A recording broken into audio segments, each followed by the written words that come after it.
Dear Sam, it was not easy for me to find fitting words for these first lines that I hope you are reading, as well as it was not easy to find out where you were living.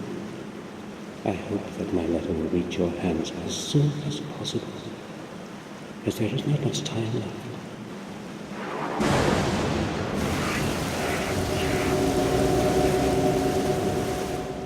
Since your departure, I have contributed all my efforts and endless hours of sleepless nights looking for the truth about my family.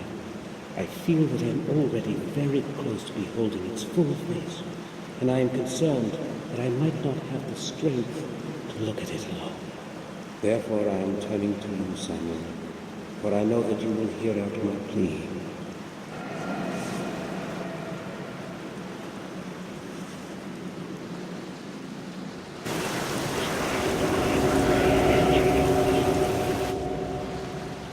In this envelope, you will find the ancient ring of our heritage. It is very important that you always have it with you. Take extraordinary care of it. Please return to our manor and help me. I know my time is closing in. I can feel it.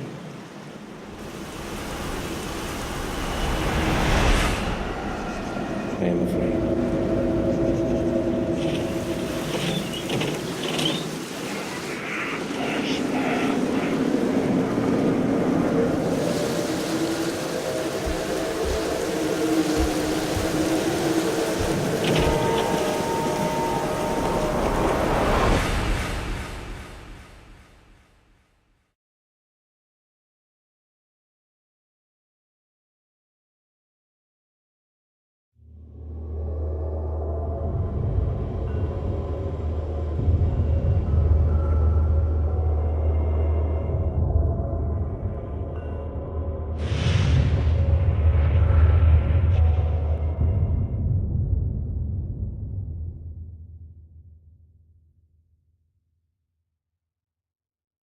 After the funeral, we jointly returned to Black Mirror.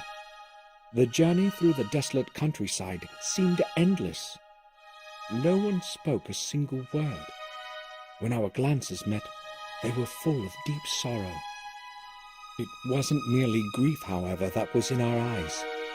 It was also a certain alienation that Victoria and Robert felt towards me. My unexpected return after more than 12 years gave them the freedom to ask all kinds of unspoken questions. I am truly sorry about what happened. Thank you, Hines. I don't know what else I should say. William was everything to me, and now... You need not say anything, Victoria. Today is a sad day for all of us. I think I will leave you alone now, if you will excuse me. You don't have to go. You are a good friend to us, as you were to William. I value your words, but I think I had better go now. Please be our guest, I beg you. I would be happy to, if that is your wish. I would like to skim through certain volumes in your library, if you would not mind then. No, not at all. Thank you. I will be in the library. Bates, should Hines need anything, please be of help to him. Of course. You can rely on that, madam. Do not want to sound harsh, but I think we should leave you alone. You are empathic as usual, Robert. I want to be alone with my thoughts for a while. That is quite understandable. Samuel, would you see me to my study? Yes, gladly. Oh, Samuel, please stay. I'd like a word with you. Certainly. Will you excuse me, Robert? We will talk later. I will be in my study. Samuel, tell me, have you returned to stay with us for good? To tell the truth, I haven't decided yet. Give me some more time, please. Don't forget, we are still your family. You are a Gordon, and you belong here just like all the other Gordons before you. Yes, I am well aware of that, but I need to put my thoughts in order. Perhaps then I'll be able to answer your question. Oh well, I hoped you'd say yes. I'm not feeling well. Please excuse me now, Samuel. Of course. I will go to my room. Sir, I took the liberty to clean up your room. I believe you will be satisfied with the results. Here is the key. Your suitcase is already in the room.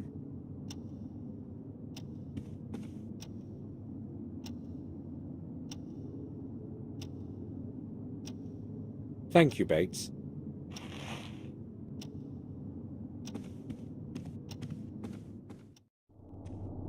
Victoria wants me to stay. Maybe I should have promised I would. But I haven't made up my mind yet. Maybe later.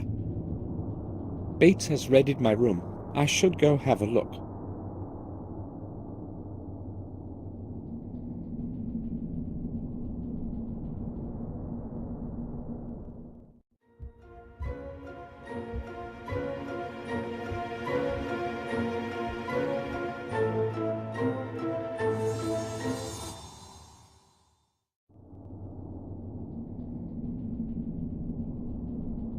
William's mourning card. The key to my room.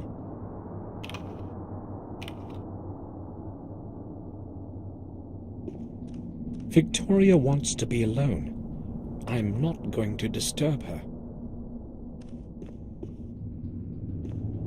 I'll come back later.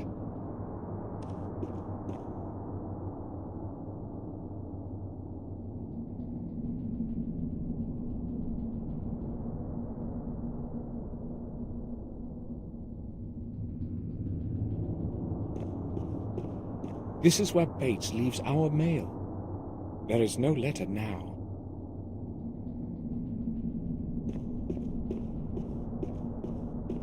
Marcus Gordon, the younger of the two brothers that began our dynasty.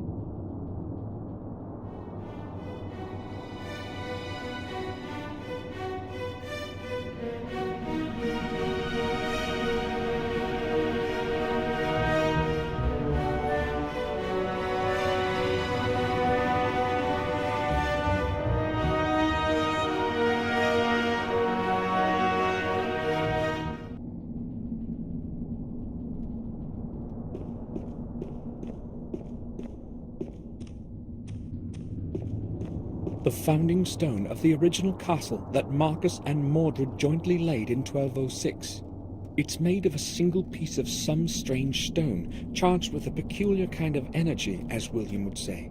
The atmosphere of centuries long gone can be felt around it. On the marble plate are the names of all the lords of our family who lived here.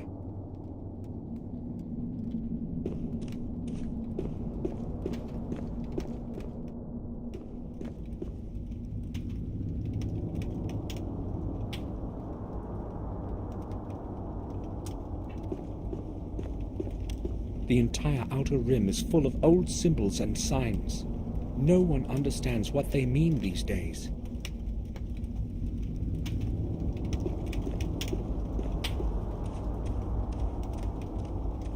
William would often sit here reading the paper. That was a very long time ago, though.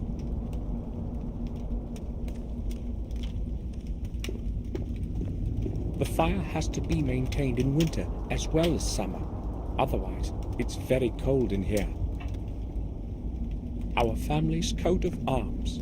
It has been symbolizing our noble rights since the Middle Ages. Mordred Gordon, the heartless ruler of the Dark Ages of our history. His rule was ended by his own brother Marcus in 1213.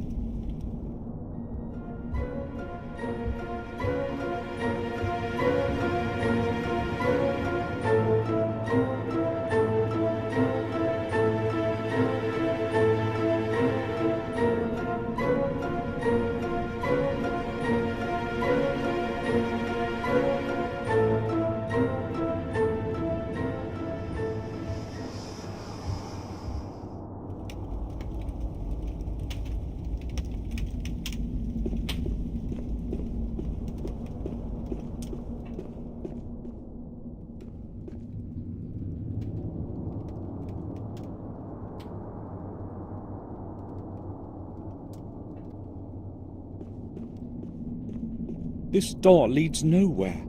The lower floor of the old wing of the castle is behind it. The entrance has been walled up for years.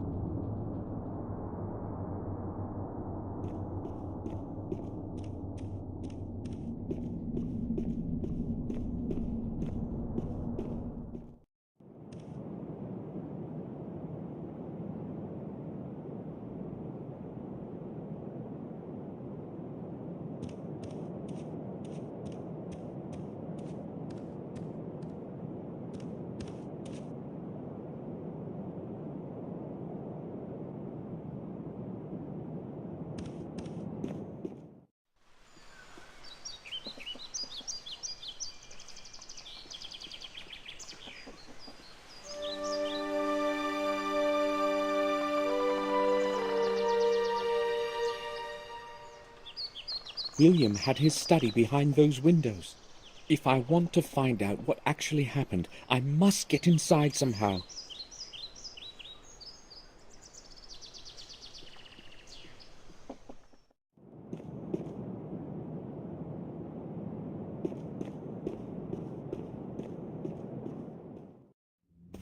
I hoped I'd never have to return here. I'll never forgive myself for Catherine's death, for which I was responsible.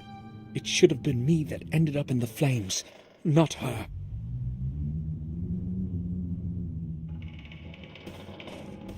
This one is long retired. It's made of black marble. There's nothing in it. There's nothing in it, just dust.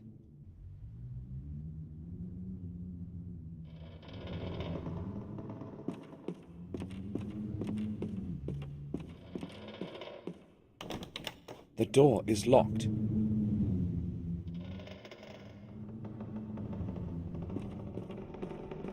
The canvas has been entirely destroyed by the flames. It's destroyed like the rest of the room because of the unfortunate fire many years ago. This place is making me remember all those horrible events. Just ashes. Something is glittering in the ashes.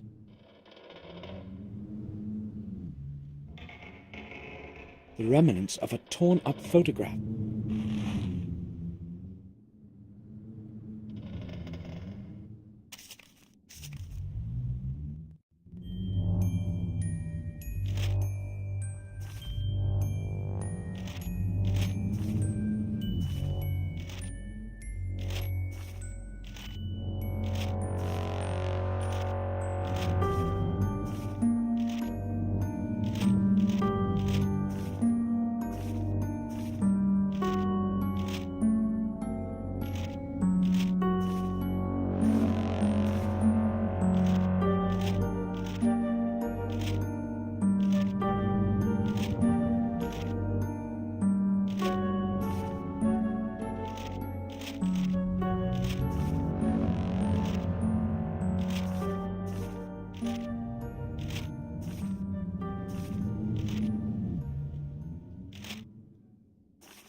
I've never seen this face before, but who could have thrown the picture in that fireplace?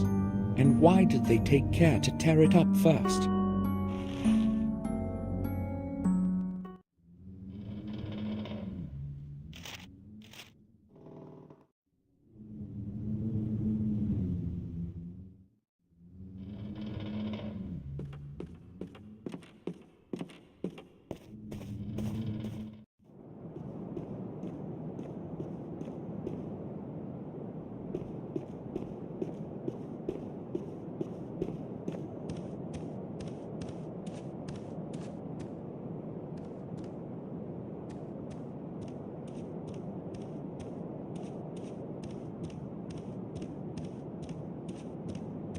There are only empty chambers further down the hall. No point in going there. I have no idea what I'd be looking for in there.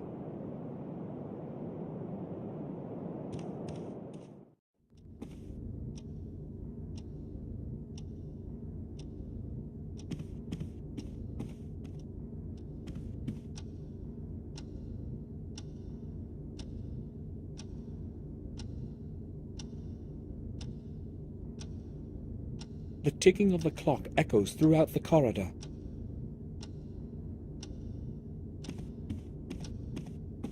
William's favorite canvas. Someone from the family painted it about 300 years ago. A child's room used to be behind it.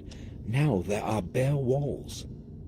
There's no point in going there.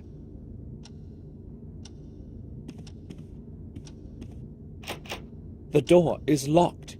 Bates gave me his key. I can open it.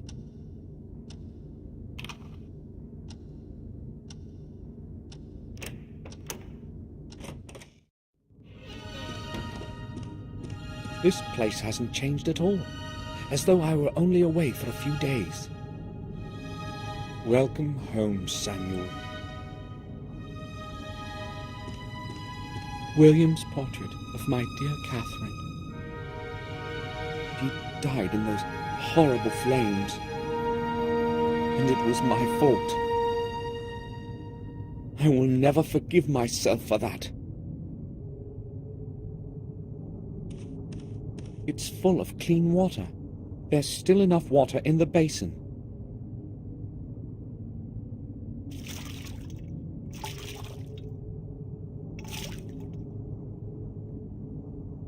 My hands are clean.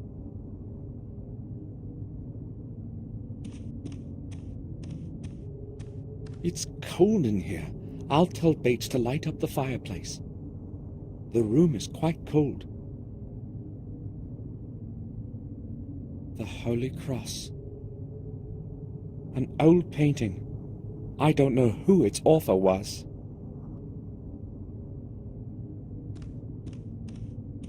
I only have a few necessities in it.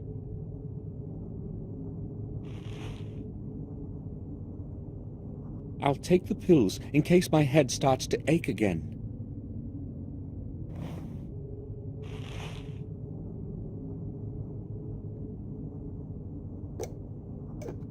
I often have headaches these days. I'd better keep them. I'll surely need the wallet.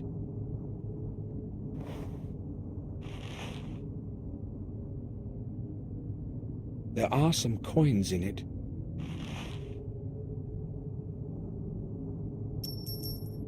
A common metal coin.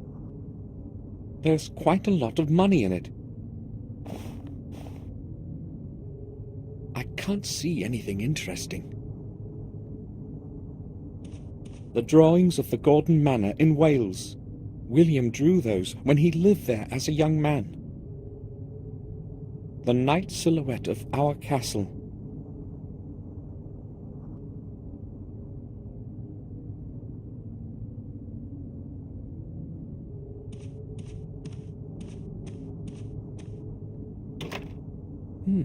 It's locked. I only had a couple of things and an old camera in it as far as I recall. But where did I keep the key? I'll have a look around the room. It has to be here somewhere.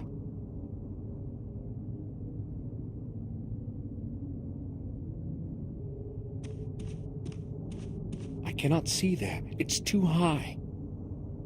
I'll try reaching up there.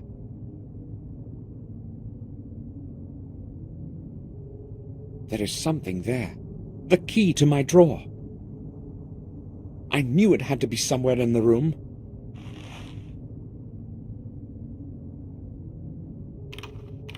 I knew it had to be somewhere in the room.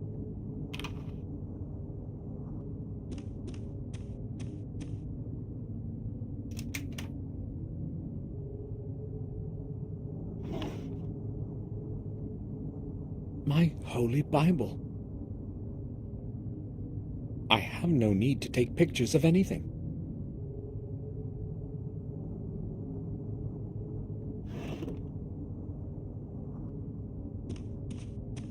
I don't want to rest now.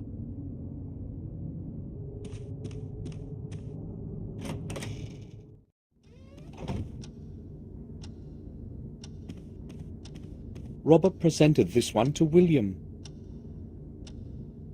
I used to play chess here with William.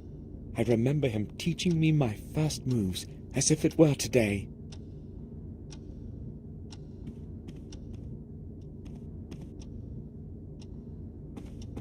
Victoria is in the common room. Jennifer, the wife of Tobias Gordon. Robert didn't have lunch with us. He just had something brought in here.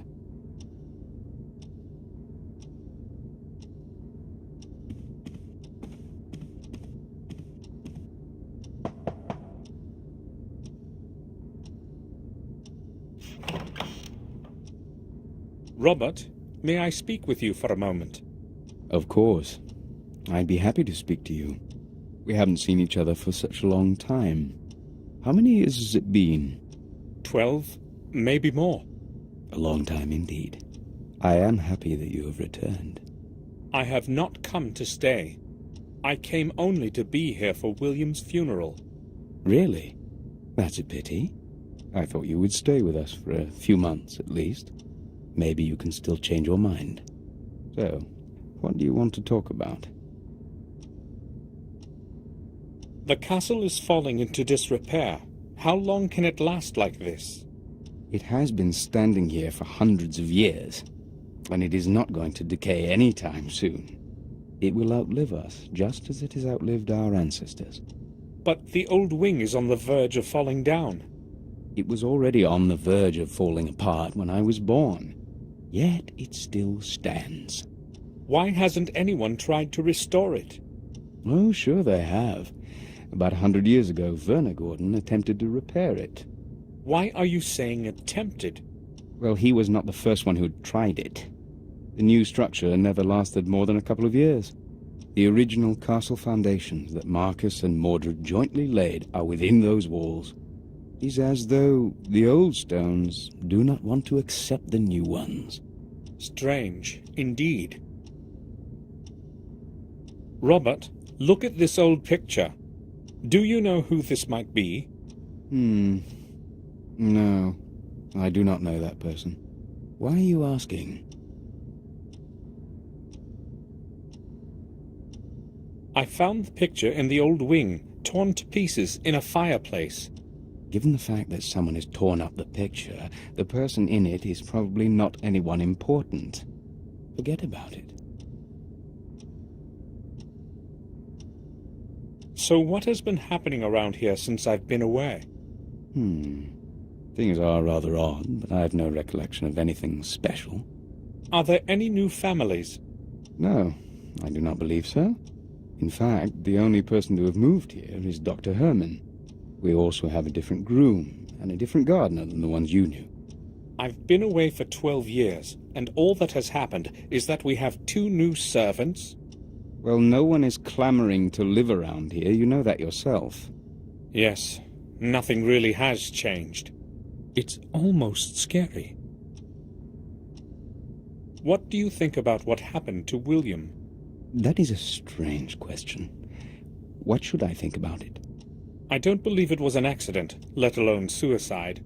I am afraid you are jumping to conclusions, Samuel. You don't happen to think it was a murder, do you? No, But really, who would want to kill themselves in the autumn of their life? William was a very old man.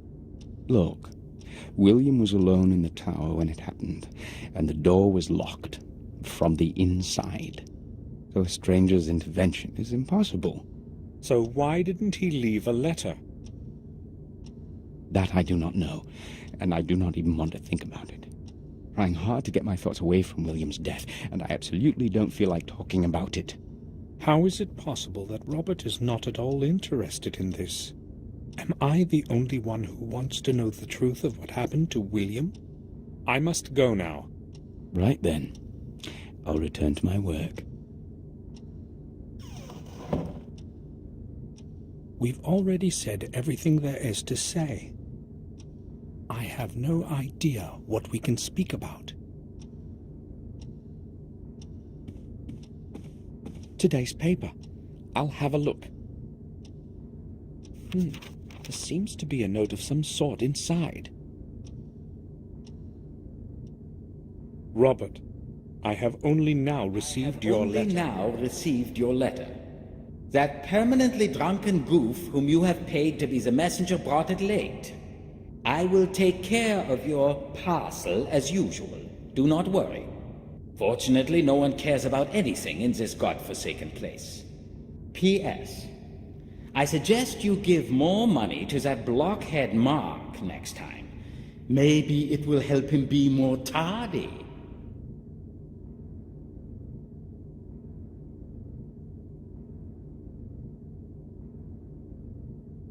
I'll put it back so that Robert finds it where it's supposed to be.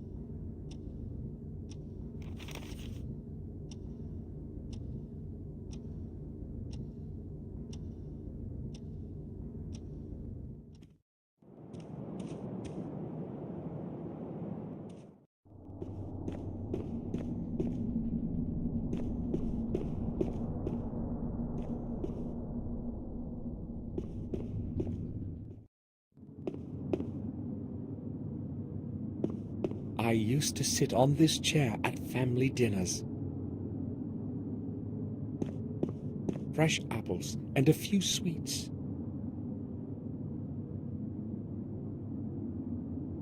Almond sweets from Switzerland.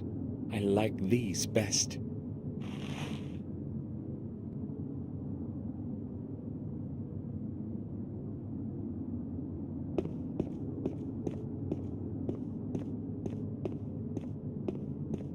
They don't seem to be working, showing 7:30. An ivory statue of a little Buddha. Victoria is collecting these things.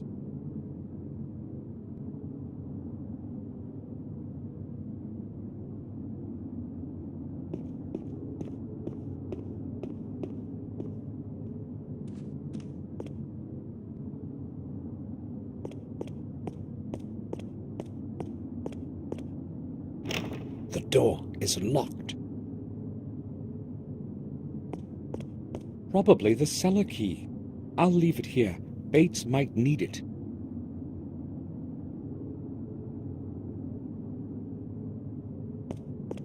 I haven't any reason to go into the cellar.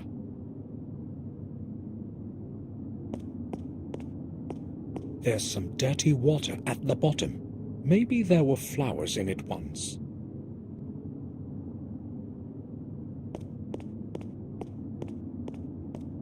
A dirty coffee mug. There's a big B on its side. It probably belongs to Bates. Various kinds of spices and cooking ingredients. I'm not going to make a mess out of it for Bates. I don't need anything from here.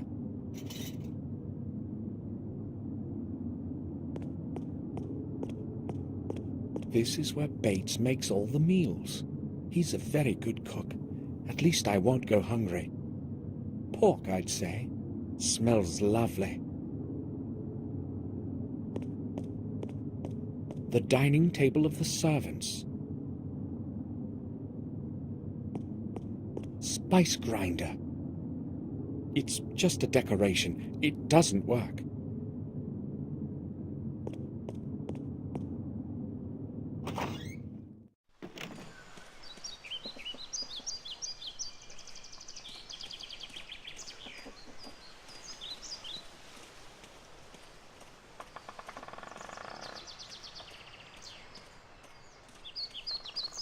I used to play in it when I was a little kid. Back then, it wasn't so stagnant and neglected.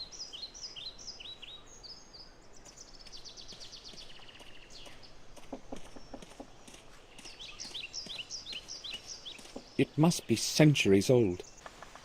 It invokes a rather queer feeling in me. One of the several large rocks in the garden. No one knows how they got here.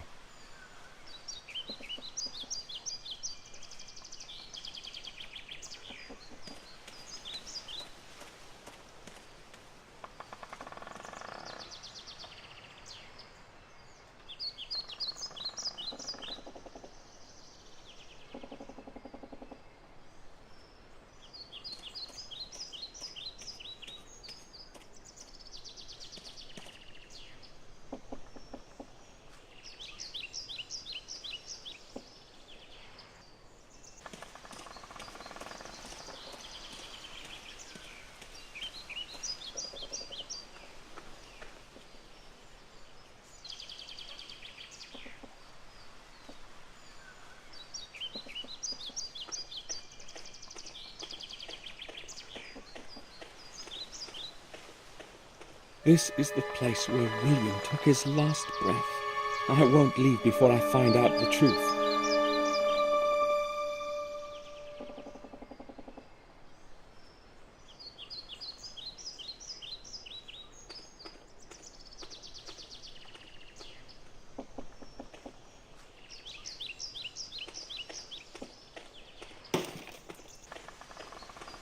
It's dry. No one has taken water from it in a long time.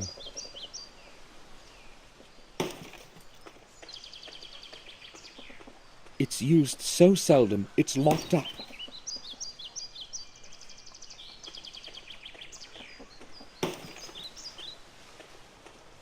The bags are full of dry hay. They should be carried off into the stable before it starts raining.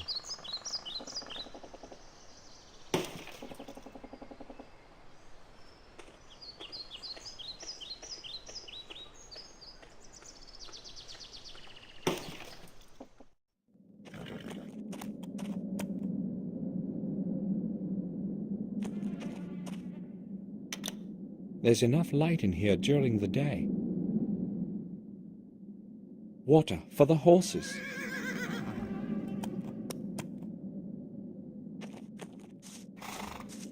I don't want to get dirty.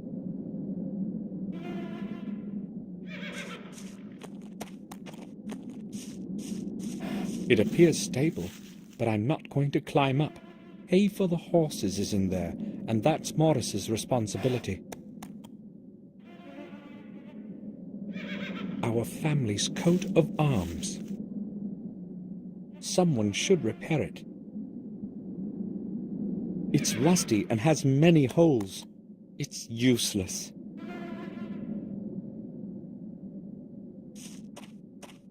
Empty glasses and paint cans. Nothing useful.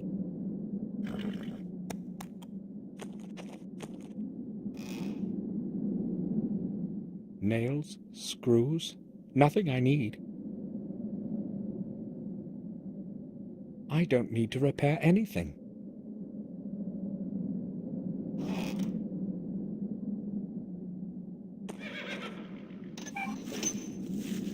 It's rusty, but it works. I don't need to take anything.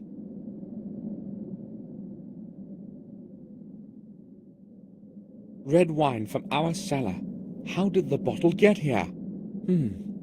I'll ask Morris where he got it.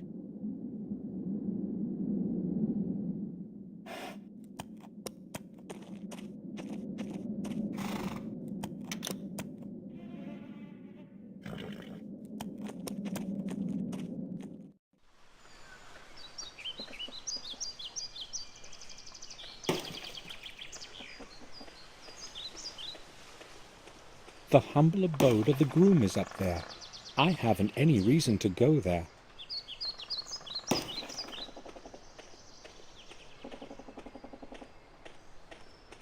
My name is Samuel Gordon. You are Morris, the groom, aren't you? Yes, sir. I know who you are. Bates told me about you. I would like to ask you about something, Morris. What can you tell me about Bates? What do you want to know about him? Well, I don't know exactly. He's different from when I knew him. To me, he seems to be the same all the time. The same old standoffish mope. He wasn't like that before.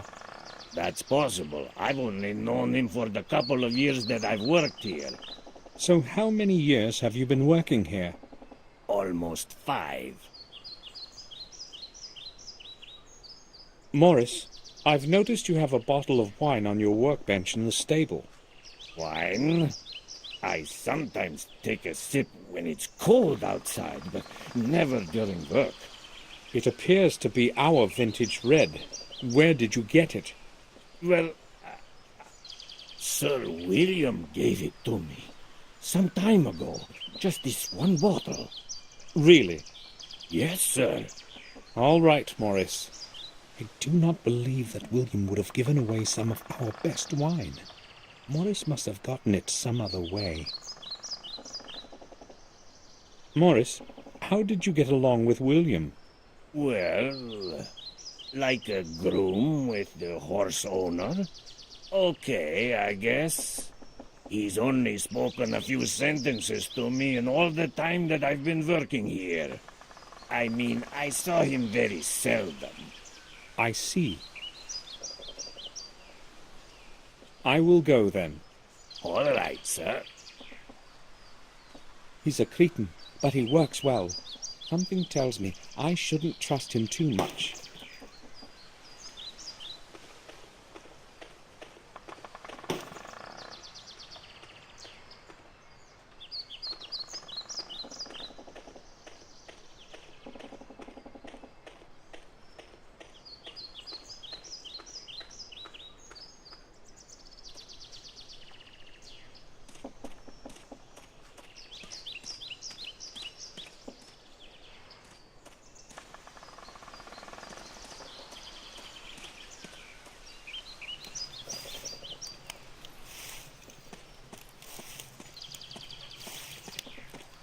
The smoke from the leaves smells nice. Good morning. Good morning, sir. My name is Henry. I take care of the garden. It's not an easy job. I don't have anyone to help me. But you probably wanted to speak about something else, sir. What can I do for you, sir? I would just like to ask a few questions. Henry, do you recognize the man in this picture? Have you ever seen him? No, sir. I don't think I have. Who is it? Should I know him? No, probably not. I just wanted to know if you had ever met him. I'm sorry, sir. How long have you been working here, Henry? About a year, sir. The garden seems rather deteriorated. Everything used to blossom around here, but now... I'm trying hard, sir, but I can't get everything done just by myself. This garden is really a lot of work, sir. Tell me, Henry, what did you think of William? I didn't really know him, sir. I'd scarcely seen him. You have worked here every day and you hardly saw him? Well, you see, Sir William wouldn't go to the garden very often, and I only do what Madame Victoria tells me. Bates was the only one allowed in his study. He wouldn't let anyone else in. Is there anything else you can tell me about him? I don't really feel like talking about him with you. Why not? How would I put it? Everyone reckoned he was a bit of a loony. You know what I mean. Go on. I don't really want to talk about it with you, sir. Please ask someone else. What does that mean? Why would anybody perceive William as mad? I will leave you to your work. He appears to be a calm kind of person. He's only been working a couple of years for us. I do not know him.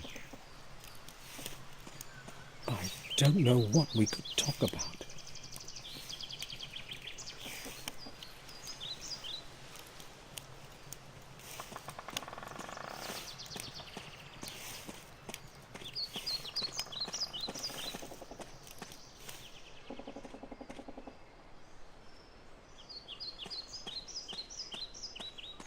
I had better get hold of a map.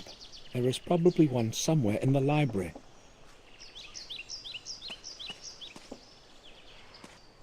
I don't want to leave now. I must find out more.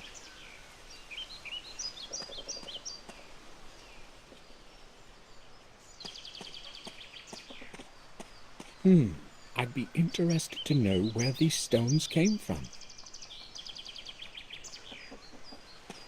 The main gate is usually closed, as it is today.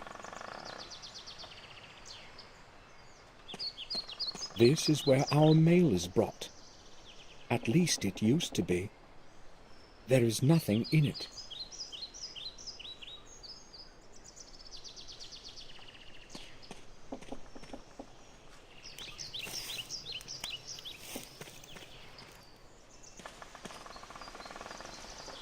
The window of my room.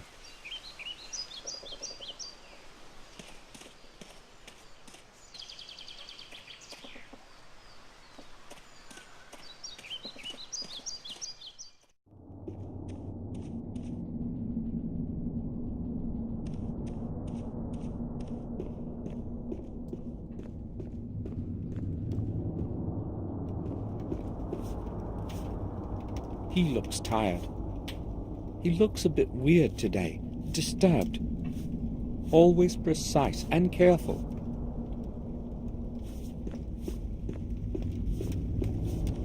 Bates sometimes sits on it when he has nothing to do. It seems as if no one has moved it for years.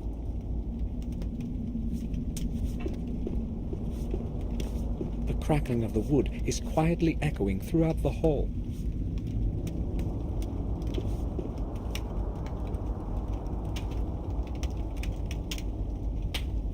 I'm glad you have returned, sir. We have kept your room intact. It's exactly as it was when you left. Very nice. Thank you. If you would like to have it straightened or anything else, just tell me. That won't be necessary.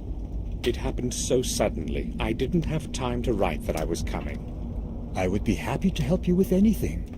Thank you. I'll be fine. Do you need anything else, sir?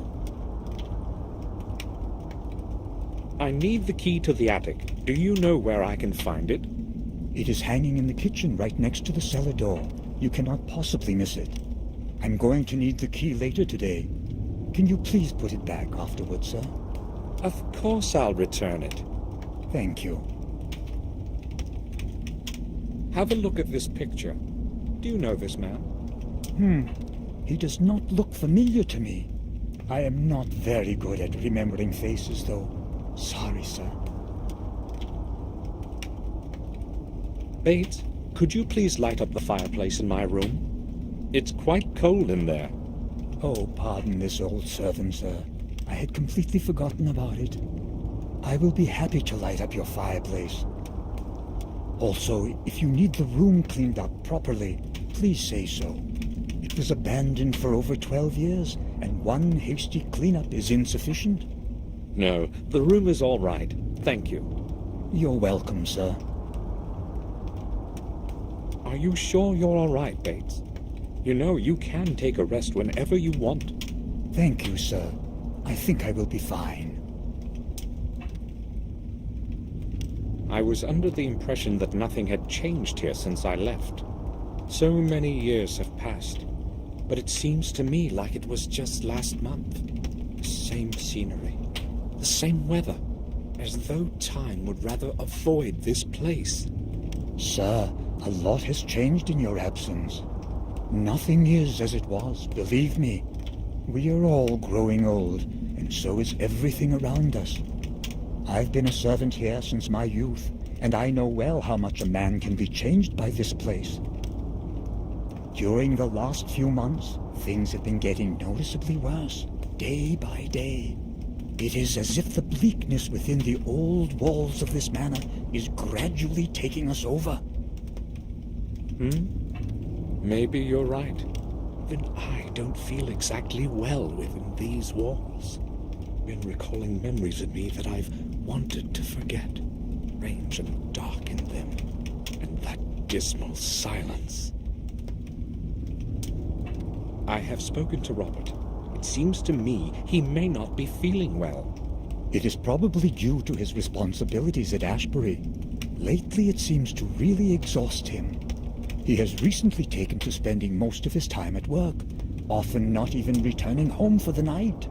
He usually arrives in the evening, locks himself in his study, and works late into the night. He won't even let me in. He may just not want to be disturbed. Maybe, but he would never do that before. I'll talk to him. All right, sir.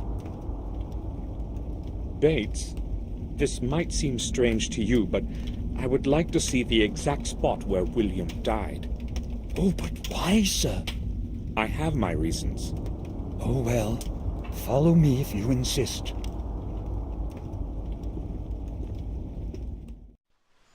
This is where the awful thing happened. Please, just do not ask me to describe it to you. I have told the detective everything already, and I would not want... No, that's all right, Bates. Why all of this then, sir? I can feel something is not right.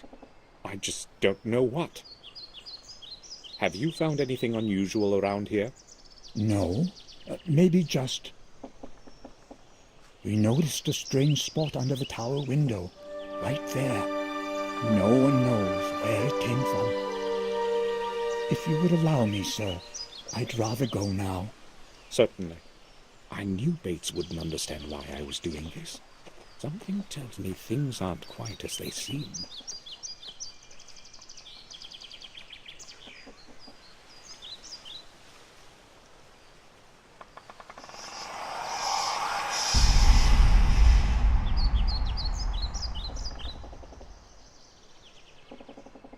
It looks like a symbol of some sort, or a sign. I should put this down somehow.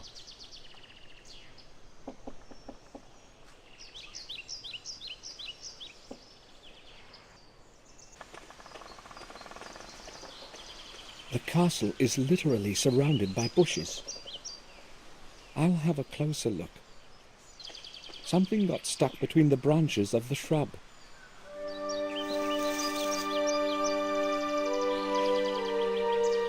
What could it be?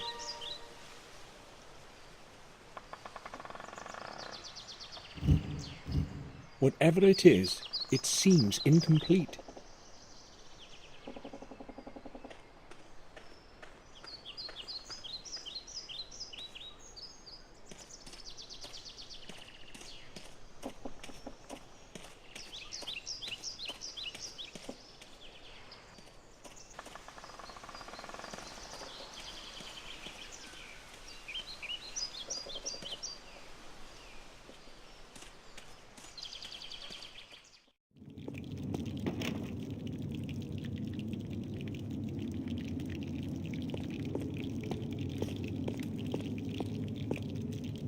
This is the key to the attic. I'll take it.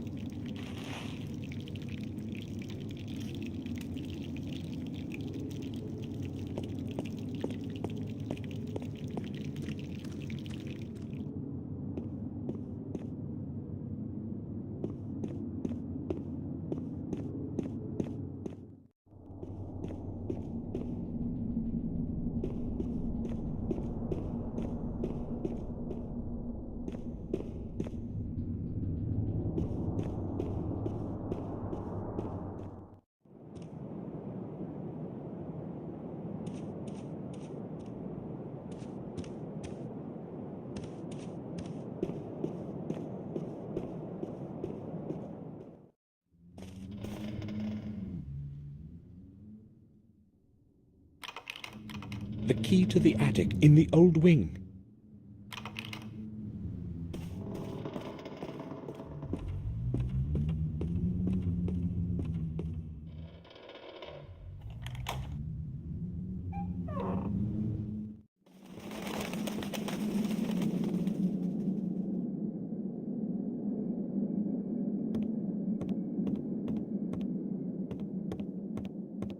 Empty picture frames and other old garbage. Useless. There is nothing in it, just a few sheets of paper.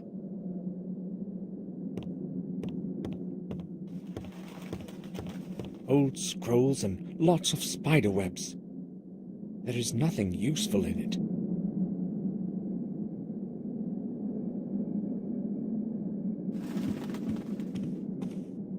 It's quite well preserved. Strange.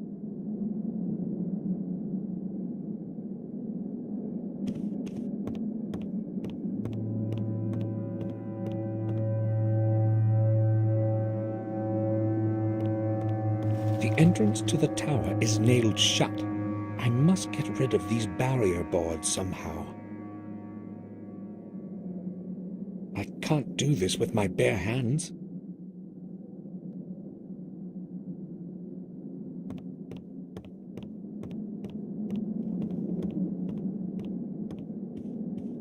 I can't see anything special here.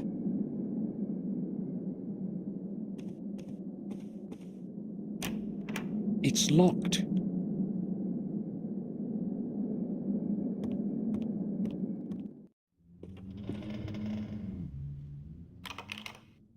I'm not going to lock the door.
Morris, do you have a moment? Sure. The gardener, what is he like? Henry? A quiet type of person, I'd say. As long as he's sober, that is. You know what I mean. I was unaware of his drinking. You can bet on it, sir. When he's in the mood, he closes himself in his room and drinks until he can't lift his head. Usually he just sits there, staring at nothing and drinking.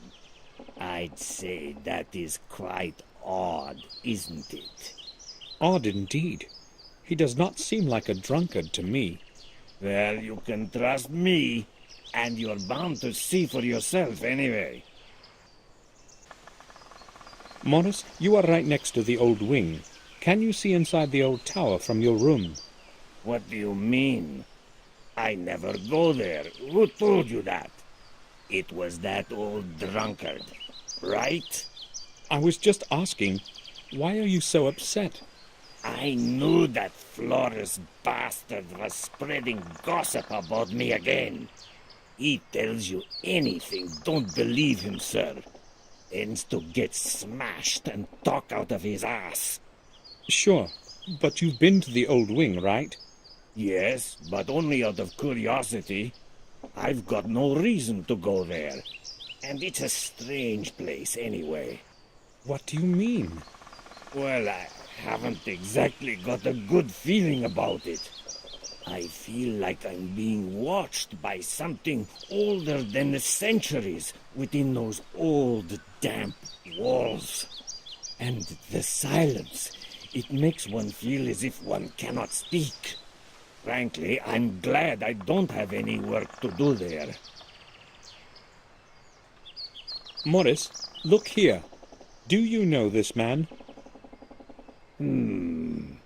I wouldn't say so. I've never seen him around here.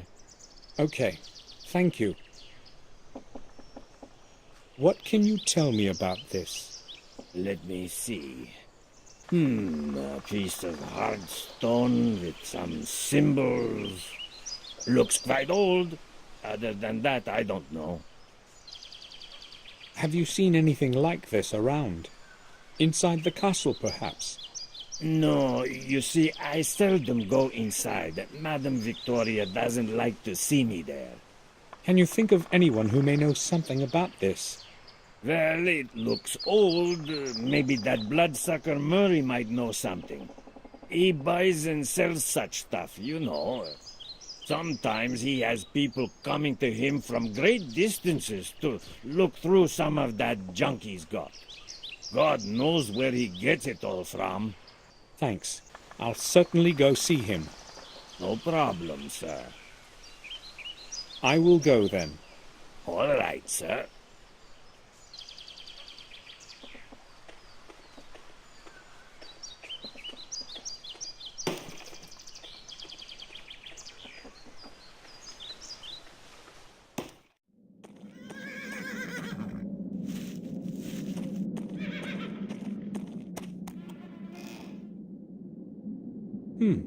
I should be able to get rid of the barrier boards on the door to the tower.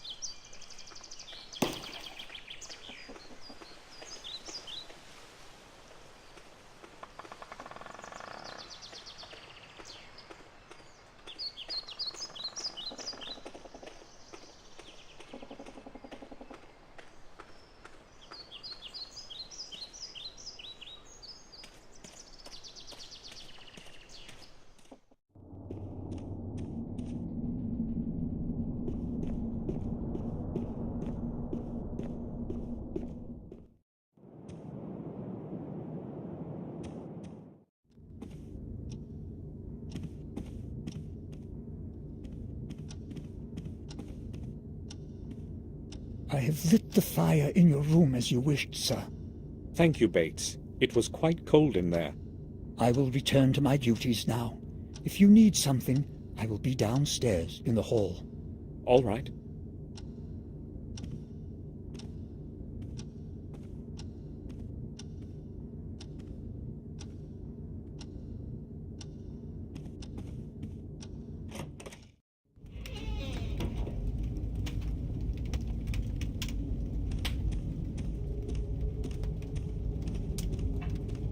The fireplace is lit. It's warm in here now.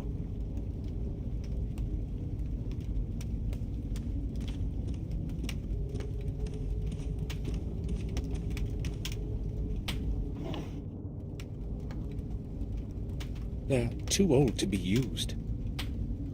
It should still work. There's no film in it, and my old films are useless. It's old, but operational.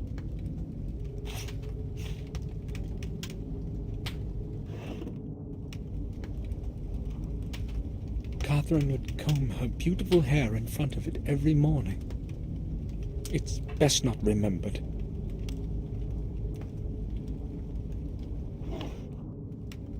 A collection of old pictures.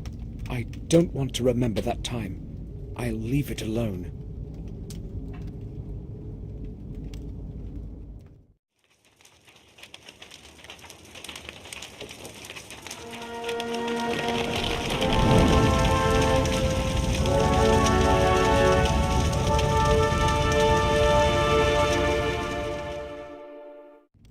Forgive me, Catherine.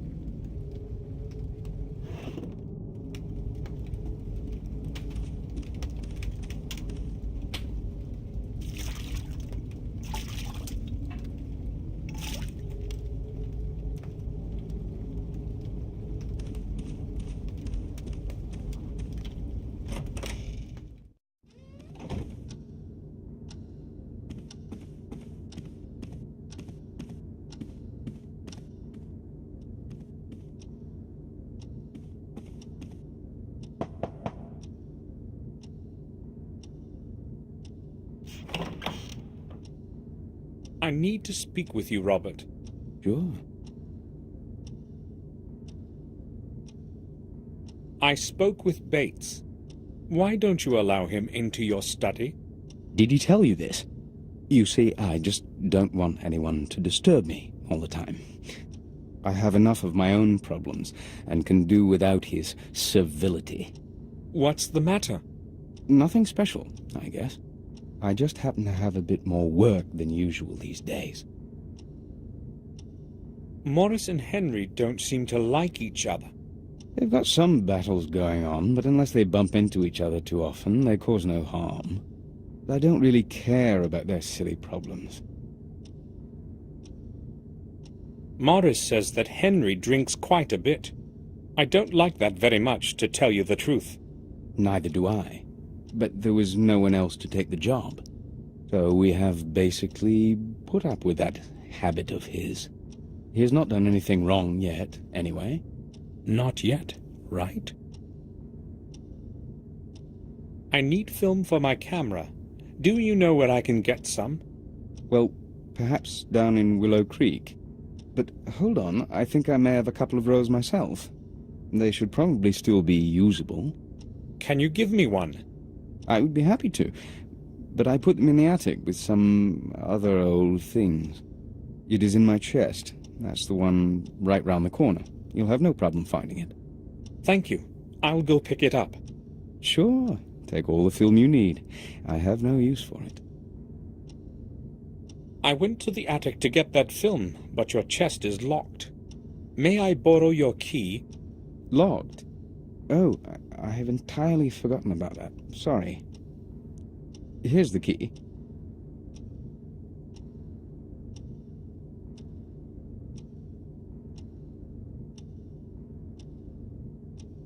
Thank you. I'll bring it back. You needn't hurry. I use it so infrequently.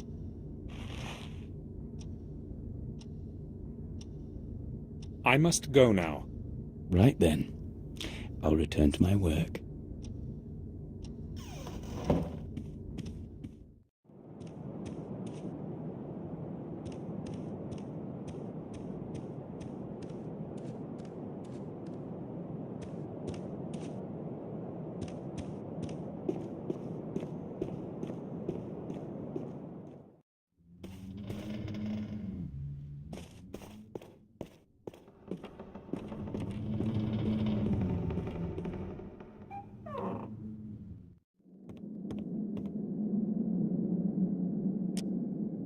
The key that Robert lent me.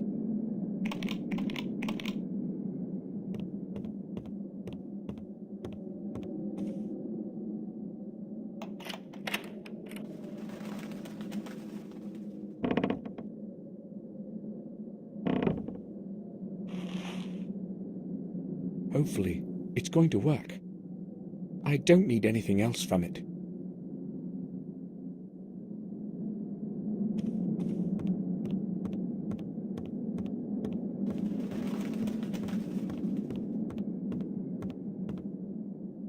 A solid hammer from the stable.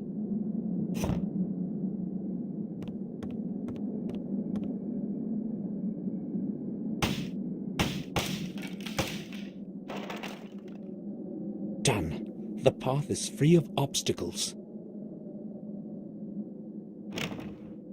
Damn!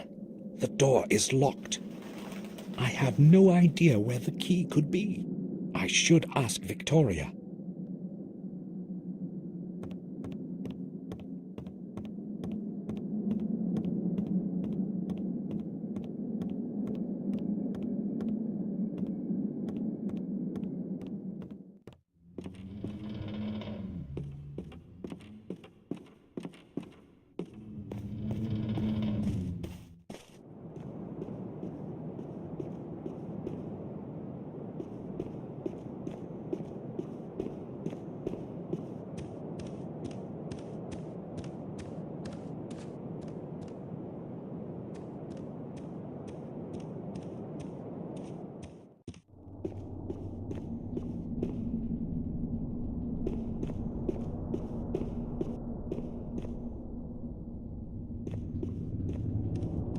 I know I should leave Victoria alone, but I must ask her about the key to William's study in the tower.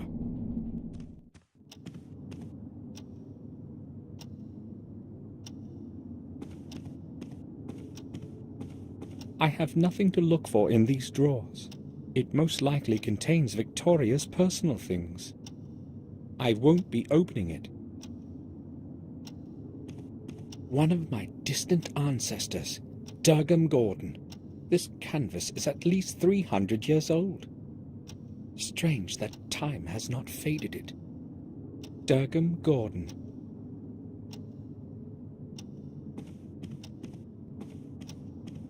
In the past, we used to have our own stable of full-blooded stallions.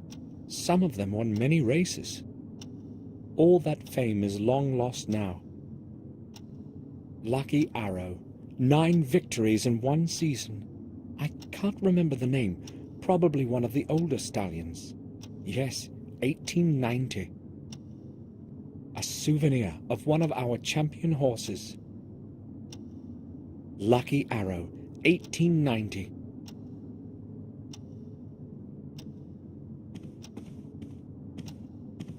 An old issue of a magazine on nature, Nature Will.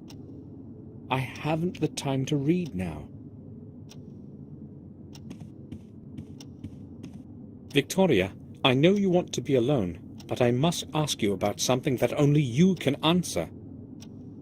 Maybe it will help to get some fresh thoughts. Memories can become so tiring. During the last few years, I have had plenty of time with my thoughts. What is it that you want to talk about, Samuel? I hoped I would not have to return to this place ever again. And even now, I'm not sure if I should have. I did not dare hope you would come. The letters to you were all returned, and no one from the family had seen you in years. As time passed, we assumed you were dead. I didn't open a single one of them. I wanted to forget it all.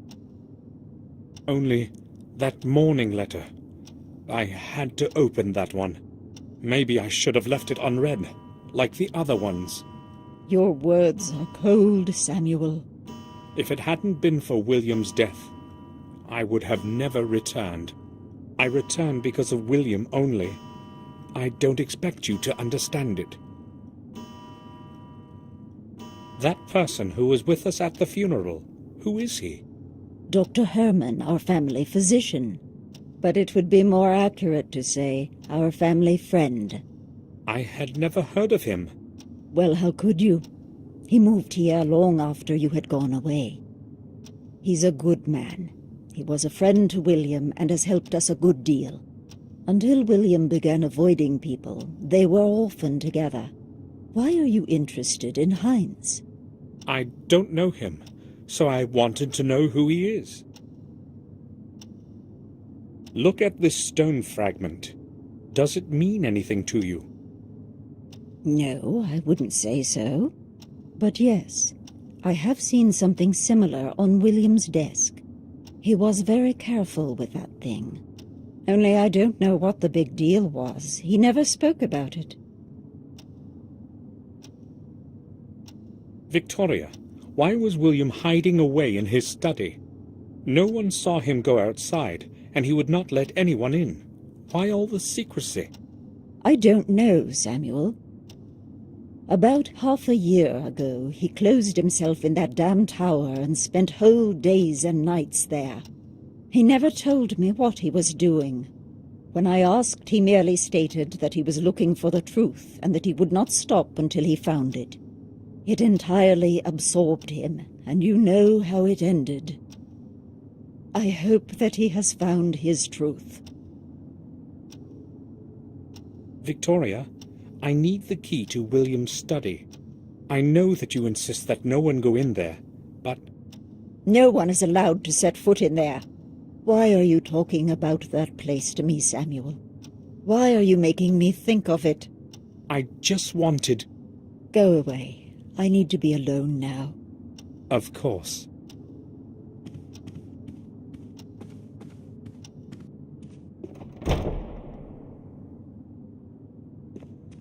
I should leave Victoria alone now that I have offended her. I'll apologize later.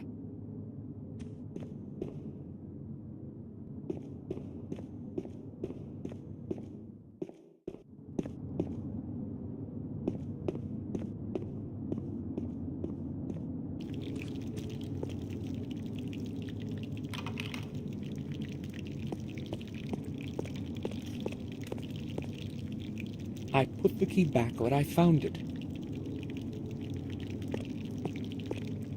He looks tired. He's making supper.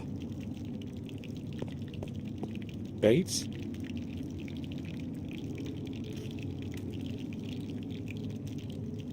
Yes, sir? You're not looking well. Why don't you take a couple of days off? Thank you, sir. I will be all right. It's just William. We lived our best years together here. Indeed. You must have become very good friends over time. Yes. Please, let us not talk about this further. There has been enough sorrow lately. Bates, I want you to know that you're more of a friend to us than a servant. Thank you, sir. I found this at that place you took me to. You mean where Sir William? Yes, I'm quite sure it can shed some light on what has happened. I am not as optimistic as you are, sir. Maybe you should hand the object over to Detective Collier. Bates, this thing may help us discover something new. I know one thing, sir. Sir William is dead, and no one can do anything to change that. You don't happen to believe that it was a suicide or an accident, do you? I have known William too long to believe that.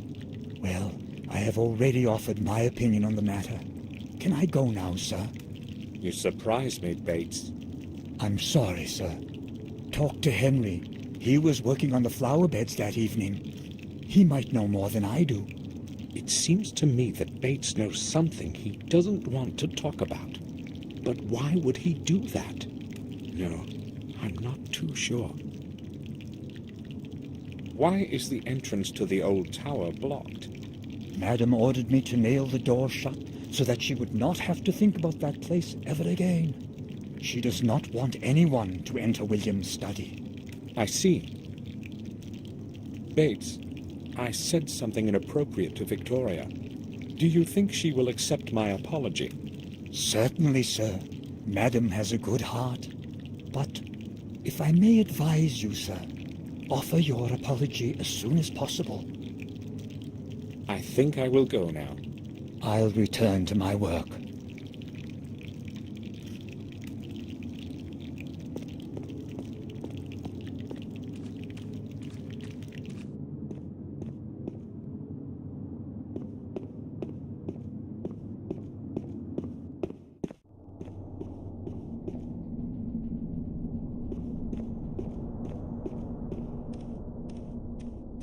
Should apologize.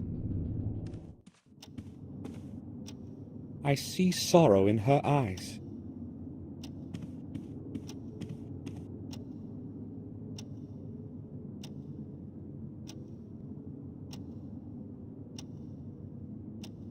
May I speak with you for a while, Victoria? Of course, Samuel. I'd like to apologize for what I said before. I may have been hasty in my response as well. I had that key destroyed so that no one can ever enter the tower again. Maybe William had another key, I do not know. Where are his personal belongings now? I do not know. Ask Herman. I do not want to talk about it. Do you need anything, Victoria? No, thank you, Samuel. I am all right. Maybe just... No, you needn't worry. I'll ask Bates. Bates isn't looking well. He's old and very tired. He should take a rest. I would suggest that to him myself, but I know he does not want to be alone right now. He and William were friends long before I knew him.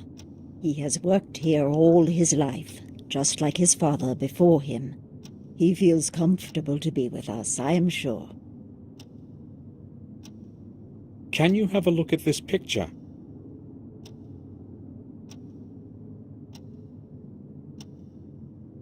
Do you know who this man is? I've seen that face before.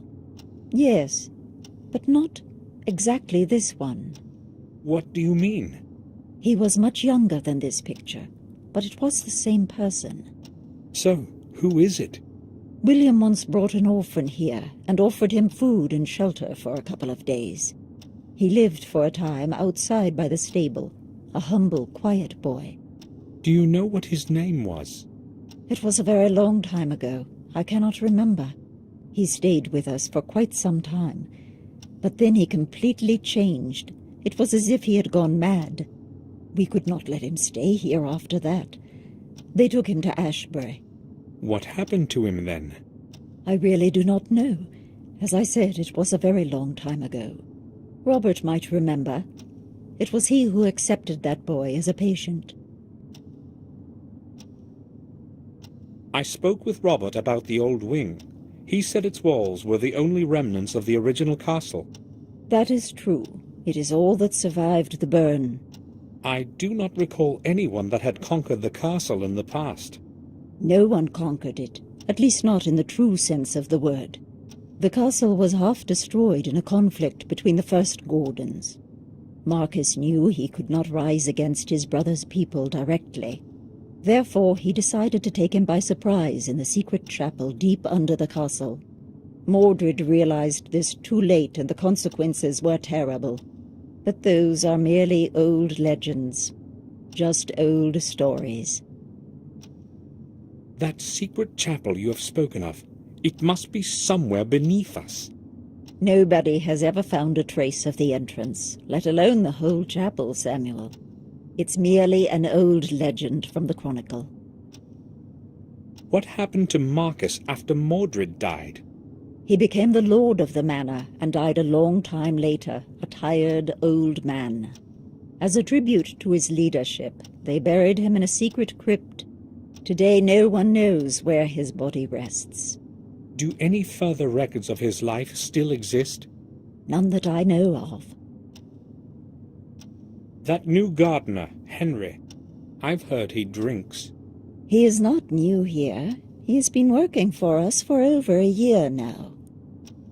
What you have heard is true, but it does not happen very often. Except for that particular habit, he is polite and hard-working. I'm surprised you're saying this. Does his drinking not bother you? Well, I do, but I would have trouble finding anyone else for the job. Replacing him with a new gardener couldn't possibly be a problem, could it? Maybe not a few years ago, but now... You haven't been here in a long time. A lot has changed, Samuel. No one wants to work for us, not after what happened. People are superstitious. They see dark forces in everything.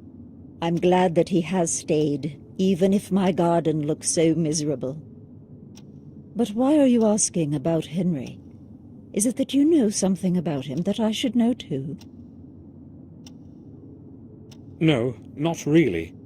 Morris said Henry acts strangely from time to time. Morris?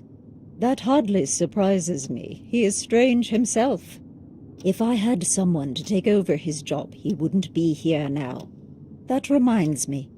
I ordered him to board up the old well, so there is no possibility of an accident there. Samuel, would you please see to it that he does it today? Of course. Victoria, may I talk to you?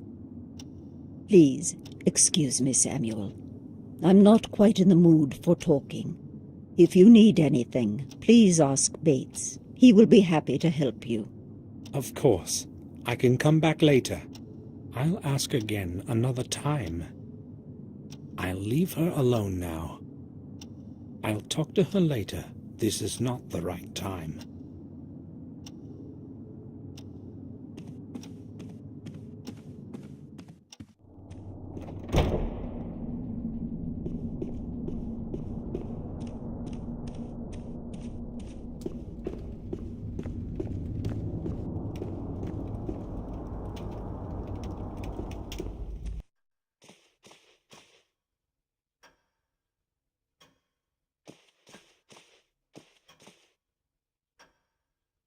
This bookcase is full of old dust-covered books.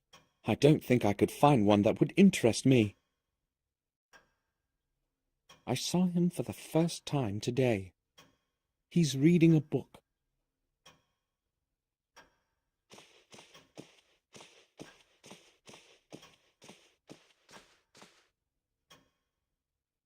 Lots of books for long evenings.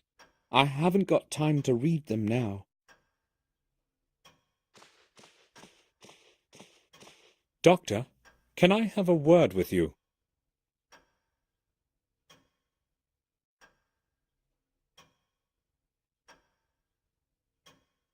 Yes, all right. It's William. I know you were his friend, and also his physician. Yes, that applies to your whole family. So, what is it that troubles you, Gordon? You do realize that this is not the appropriate time to speak about William. I don't believe it was an accident. Well, it is strange indeed. Then why would he do it? And those burns? What burns? Numerous deeply burned areas. I have no clue as to their origin. Go on. No, Mr. Gordon. Come back tomorrow. I will gladly tell you everything. I really do not want to talk about this today. All right. Then expect me tomorrow. I will certainly come back. Dr. Herman knows something important. I have to talk to him tomorrow. Have you ever seen this man? No, I have not. He looks like someone I would remember if I had seen him. Dr. Herman, Victoria told me you had William's personal belongings. Yes, that is true. I would like to see them. Sure, I can show them to you when you come to the morgue tomorrow. I just do not have any idea what you are expecting. Well, I must see them today. Can you help me? Today? Well, all right. Maybe we could do it like this. I will send someone to the main gate with a parcel for you. Will that do? Perfectly. What time will this person come? I will send him as soon as I get back to the autopsy room. Let us say 7 o'clock? I'll be waiting in front of the main gate at exactly 7 o'clock. It's very important. I hope the person is reliable. Do not fear. He will be well paid. Settled? Thank you, Doctor. At 7, I have to be in front of the gate.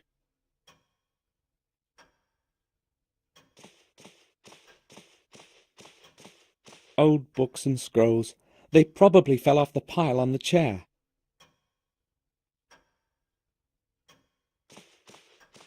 Jeremy Gordon, William's father.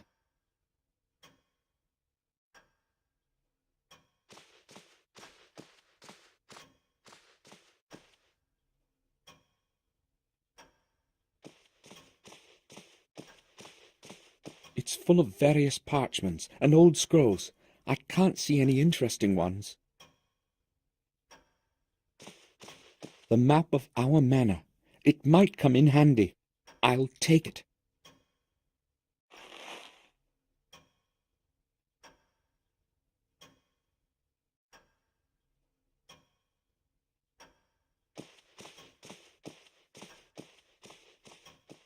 A manually drawn map of the world from the 16th century.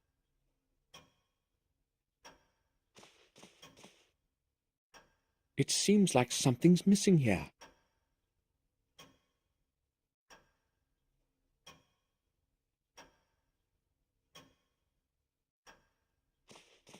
Literary works. Renaissance. Lots of great books are among them. Maybe I'll read one of them sometime later when I'm resting.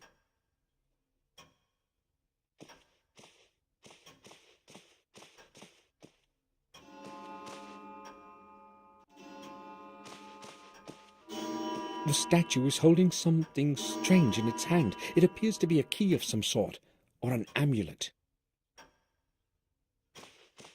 There's no point in skimming through these books. Not one of them can help me find out what happened. Just more books. They'll be full of books or old paper. I won't bother opening them.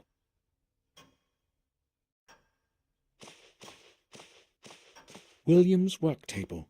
He used to spend hours and hours at it, writing.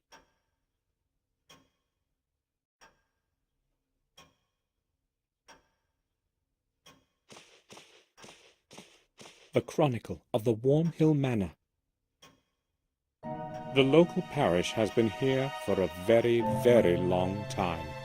According to the oldest books and records, it has been here for so long that only the walls of our castle may remember its foundation. Marcus Gordon had the church built so long ago that the date has already been lost in the mists of time. Therefore, the actual age of the building can only be estimated. As in the past, there was no accurate record-keeping. Should we hold to the views of respected historians, it was around 1215 AD that the church was built. It is thought that Marcus had the church built on pagan lands where many innocent people died through the ages. There is no corresponding record to this, however, not one mention in any books or volumes available to me at the manor or the vicarage. Therefore, from a historic standpoint, this is a mere assumption, or worse, one of the many fictitious legends circulating in these lands. One thing, however, is more certain. It was this age that also gave rise to the academy at Black Mirror. As with Warmhill Church, it was Marcus who was responsible for the construction of such a significant building. The new academy, with its vast library, was supposed to serve as a knowledge base for all the people. It was also a safe place for depositing the chronicle of the Gordon family that Marcus ordered his wise men to protect. In this, however, fate was not kind to Marcus. The whole academy burnt to stone long after his death, around 1512 AD. Despite the vigorous effort of the people at the manor, who hurried to the disaster to fight the flames, the academy burned to the ground. When they saw there was no chance to save the building, they tried to save the records from inside. Not everyone was willing to risk their life in lethal heat for the scraps of paper that had been scribbled over. If it hadn't been for a few brave souls, however, we would have never known who Marcus Gordon was, nor some of the history of Black Mirror Manor, as most chronicles were lost to the flames. Garmoor Gordon perished in the fire at the age of 45. For his bravery, eternal memory is held. There was no one left of the academy to care for the remaining records and old books. Consequently, the volumes that remained were passed on to the Warmhill Parish to the safekeeping of Father Matthias. Father Matthias took meticulous care of the historical treasure until his death in 1543. To that holy man, the people of Garmoor Gordon are grateful for the preservation of the chronicle and the old records. Since those times, the Gordon family chronicle has been handed over from one successor of Father Matthias to the next, until today. Recorded by hand of Jeremy Gordon, 1632 AD.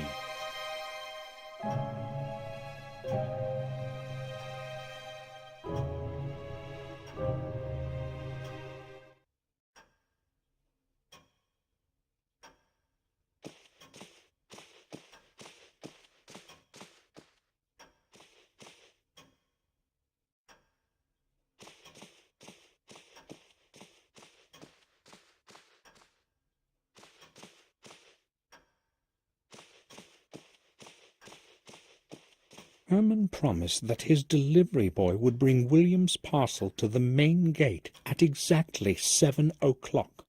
I have to be there on time.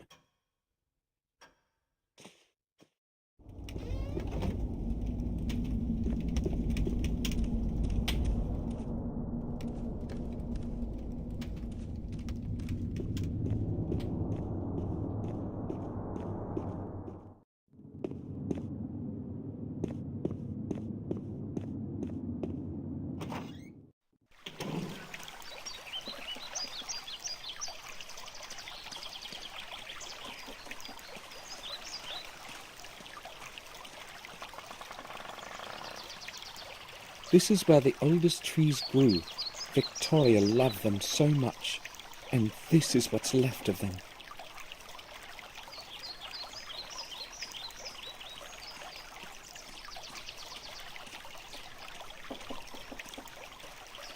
The rear path is completely blocked by bushes.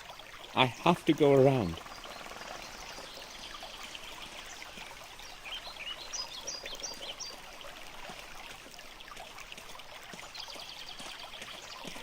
The fallen tree has surrounded it completely. There's no way to reach it. It's awful to see the garden in such decay. Its water used to be crystal clear. I'll tell Henry to clean it up. It can't stay this dirty.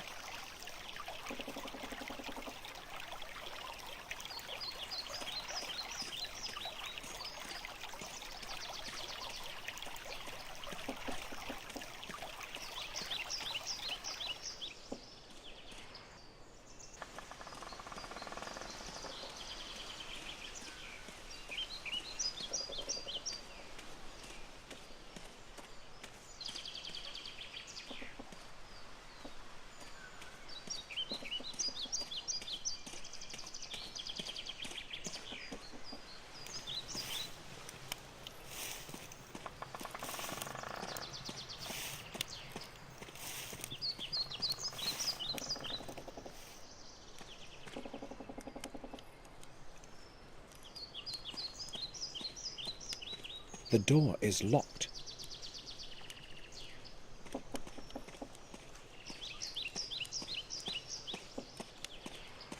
They're full of leaves. Henry has plenty of work taking care of the garden. All those leaves will get burnt in the end.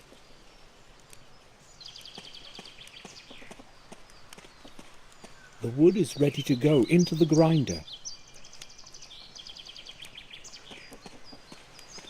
This is where the groundwood ends. It looks like blood. How is this possible then?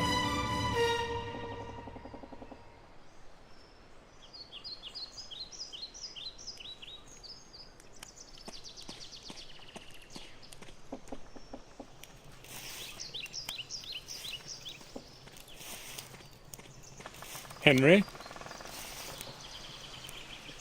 Yes? Henry, there's blood in the grinder in front of the greenhouse. Where did it come from? But that's impossible, sir. I only put branches in it. Are you quite sure?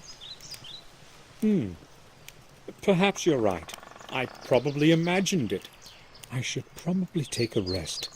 Who knows what I've seen? Henry, I went to the greenhouse and found it locked. Why? I lock it during the day as well, just to be safe. To be safe? I don't want anyone wandering about the place and snooping in my stuff. Do we have strangers walking around here then?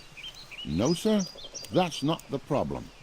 But I've seen Morris around there a couple times, and he's got no business there. The greenhouse and the garden are both my responsibilities. I usually lock it so that I can be sure nothing gets lost. But if you want to have a look inside, sir, I'll open it. No, I only wanted to know why it was locked. What could Morris be looking for in the greenhouse?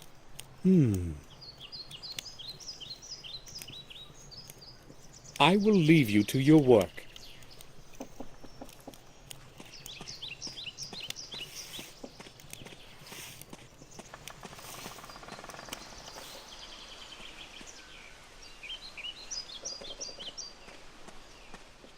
I'll stay here. I don't know what to look for around the manor anyway.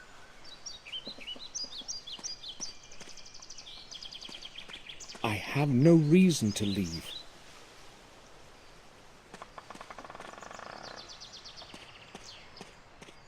No letter.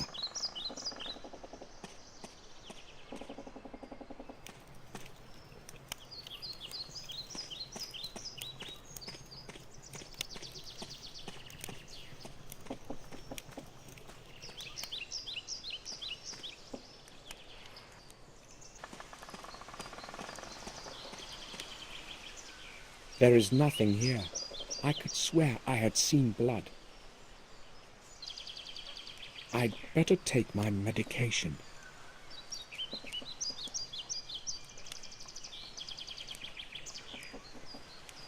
Now it's empty.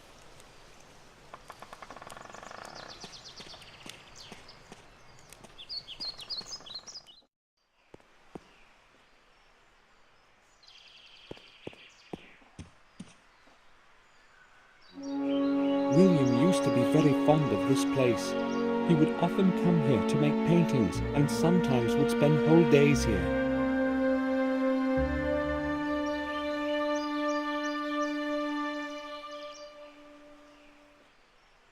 The Black Mirror Castle.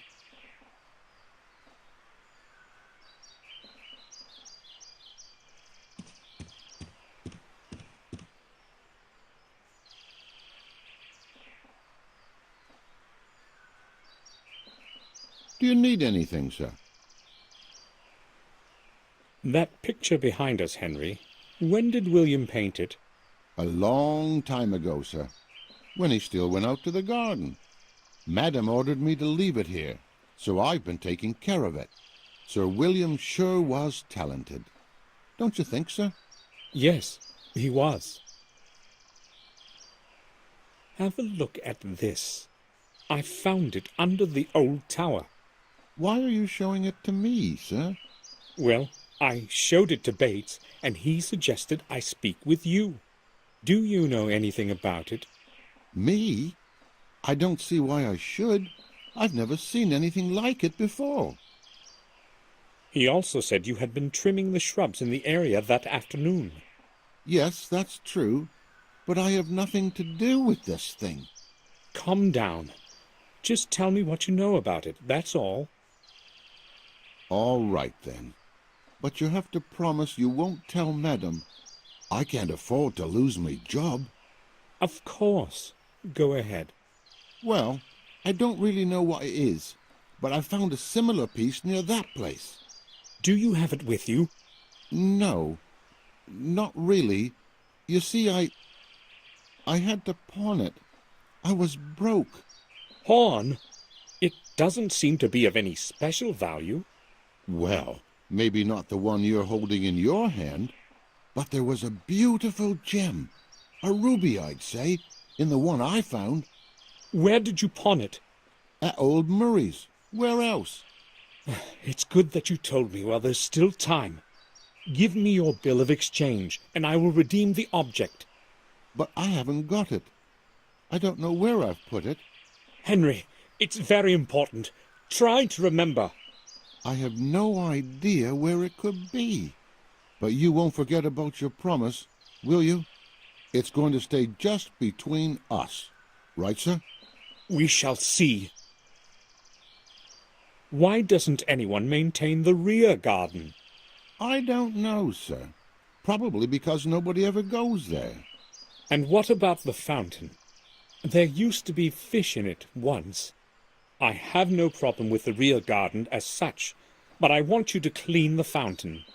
But, sir, isn't that rather futile? I mean, it can't even be seen from the front. It's going to be a lot of wasted work. Either you clean it by tomorrow, or you can start looking for a new job. As you wish, sir. Henry, let's return to that bill of exchange. I knew you'd ask, but believe me, sir, I really haven't got it. You needed the money, so you conveniently lost the bill of exchange? Well, yes, I needed the money, not the bill. I really didn't intend to redeem that thing. Somebody might be interested in where I found the thing, and I could lose my job. You're going to lose it for sure if you don't give me that bill. But I haven't got it. You really promised this would stay between us.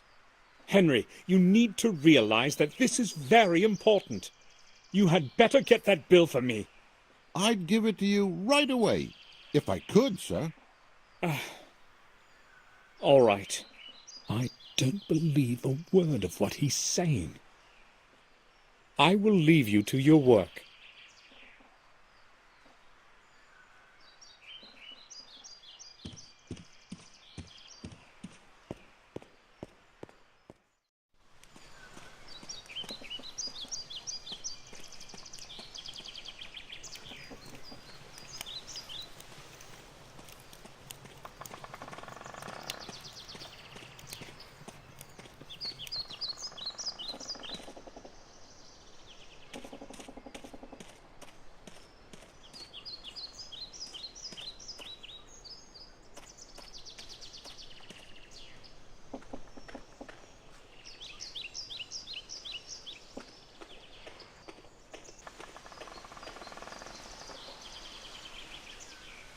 I think it can be used. It isn't too old. I'm out of practice, but I guess the film is installed properly. Now, it works as it should.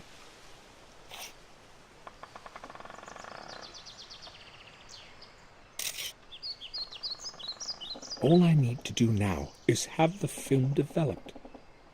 But where do I get it developed? I already took a picture of this.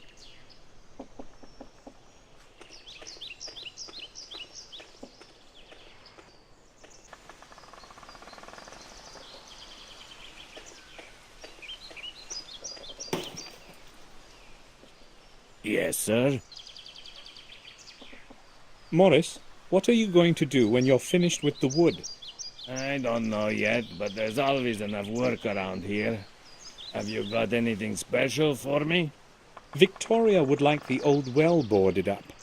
I know about that, sir. I'll get to it shortly. I will go then. All right, sir. I'll leave him to his work.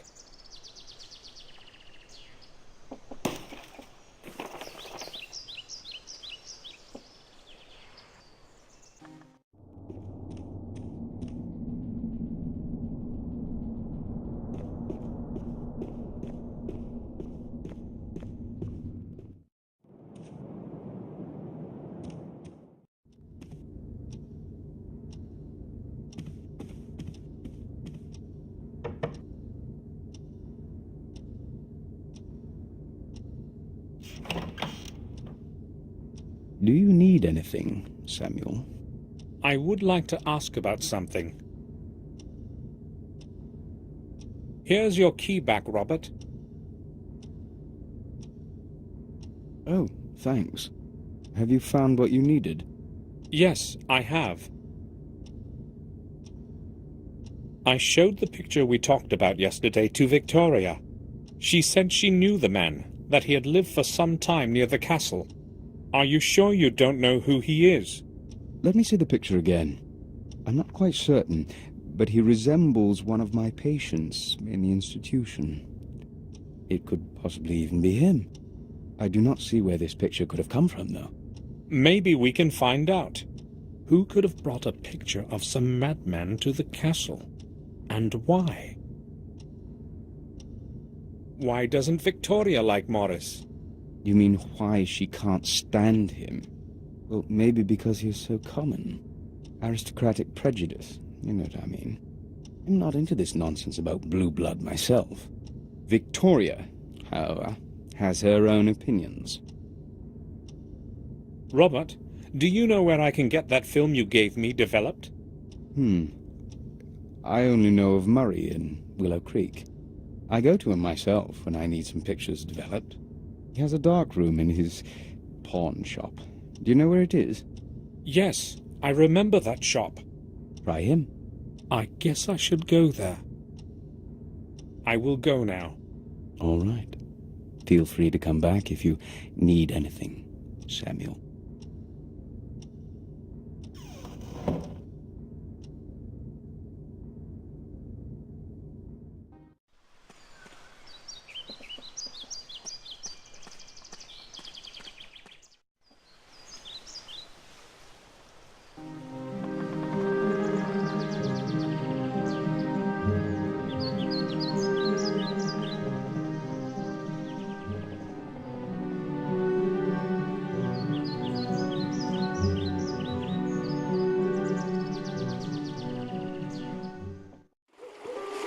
I'm glad to see this place again. William often took me here when I was just a little boy. Oh well, it's such a long time, but my memories are as clear as yesterday morning. How many years have I actually been away? I still have work to do. Willowcreek. That has been the name of the village since forever. Most willows have disappeared by now, though. It must be hundreds of years old. It seems to be on the verge of dying. The stairs for launching the boats. It will be easier to cross the river using the bridge. The stones of the steps are damp and slippery. A lot of filth is floating in it. Who could be throwing things in it?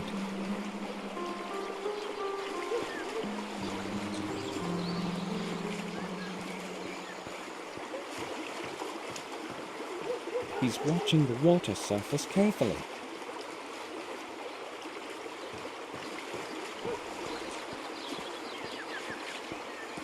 It's locked. I don't know who lives there.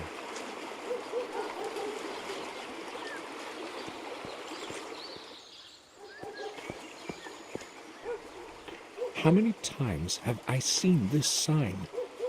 I'm not sure. The day's menu: roe deer on cream, wild boar shoulder, gamekeeper style. Harry's wife always did cook well. Clean towels from the kitchen, no doubt. Just laundry. It's empty. It's full of dirty water. Maybe Harry puts it under the gutter when it's raining. It could use emptying.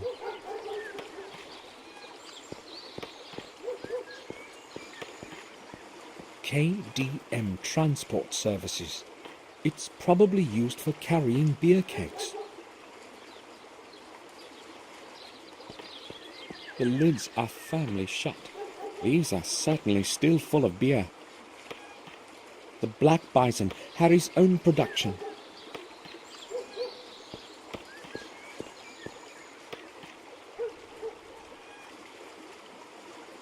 Hi, what's your name? I won't tell you that. I must not talk to strangers. My mum has forbidden me. So, will you tell me your name if I tell you mine? No, I don't know you. Have you got some sweets? Maybe some chocolate? I'm afraid I haven't. Too bad. I really like sweets.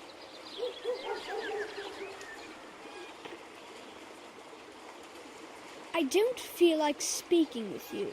I'm busy. Are you always rude to people you don't know? I'm not being rude.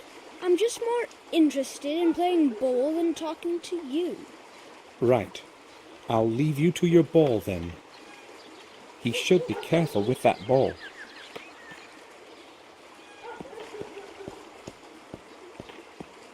Maybe I'll have something later.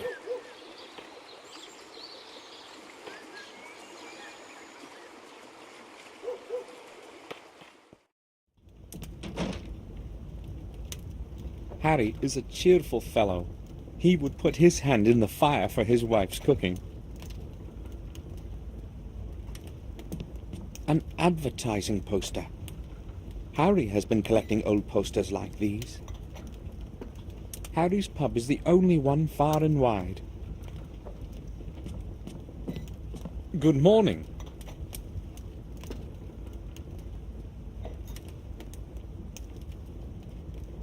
Hello, sir. I haven't been here in a long time. What can you tell me about the manor? Well, I'm not sure where to begin, but really, there isn't much in the way of news. Hold on. You seem familiar to me. Haven't we met at the winter feasts? No, I don't think so. But I do know you. See, I'm pretty good with faces. About last month during the vintage. Is that it? Listen, Yeah, I know. You probably owe me something and aren't comfortable with my having recognized you, right? I owe you nothing, Harry. Did you say Harry? Tom, this young lad here is calling me Harry, but he says he doesn't know me. Don't let him annoy you, sir. He's been trying that on strangers for as long as I remember. Is there a problem with the fact that I want me money back? There wouldn't be any if you weren't making those debts up. Bah! Indeed. You're the right one to say that. Should I show you your last month's bill? Right, calm down. I was just advocating this young fellow here, because he's a stranger and he doesn't know those tricks of yours. Okay, I've had enough. One more word and you're not getting a pint of water on credit. Or, let me tell you what. I'll pour you nothing until you pay off the whole debt. Come on, Harry. Don't be a cheapskate. Listen, if you let me finish, I'll tell you who I am. Sounds great. I'm listening. I am Samuel Gordon, the son of Randall Gordon, of Castle Blackmirror. Why didn't you say so right away? Well, I tried to, but you wouldn't actually let me speak. Okay, well, that gives things a nice twist. A Gordon is always welcome here. So, what can I get you? Today, we have smoked venison on the menu, along with a good stuffed beer. No, thanks. Maybe later. I'd like to ask a couple of questions, though. Oh, sure. Harry, what's new in the village? Things happen, but there isn't much news. How should I understand that? Well, I hear a lot of gossip, but nothing worth mentioning. You see, we all know one another here, so nothing's too interesting. Maybe. That's going to change now. Yeah, I'll let you know when it does. Harry's regular. Hello.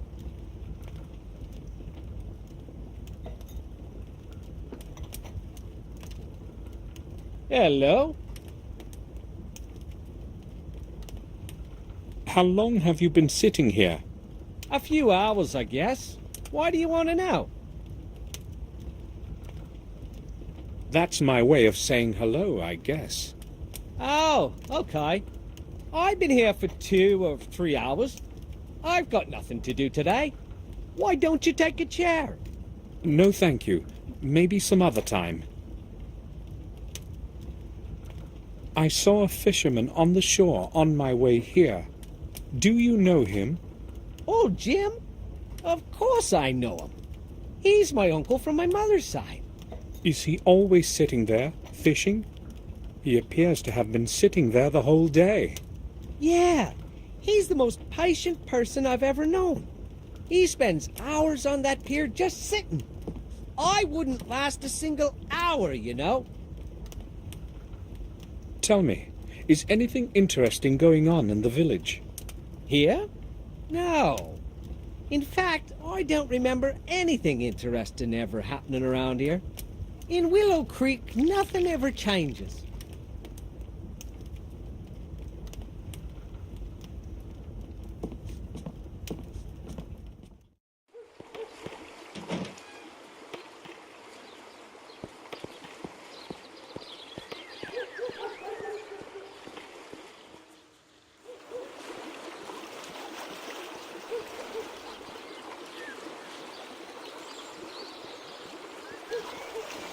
Davison, William's friend and lawyer, lived here. He moved away a long time before Catherine died. He always said he wouldn't be able to do much around here as a lawyer. He decided to move to Berkeley with his family. I have not heard of him since. I have no clue as to who lives in Davison's house today. I have no reason to go inside.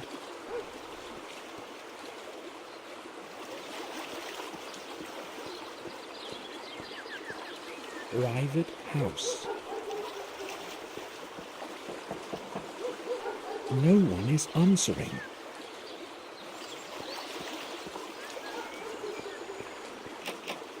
The door is locked. Perhaps no one is home.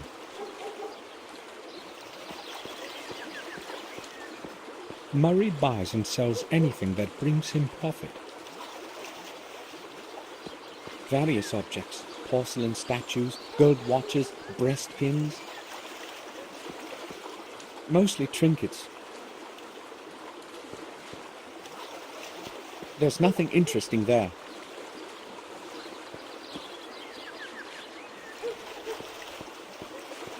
old cardboard boxes, damp from the rain. This is probably where Murray throws out what he no longer needs.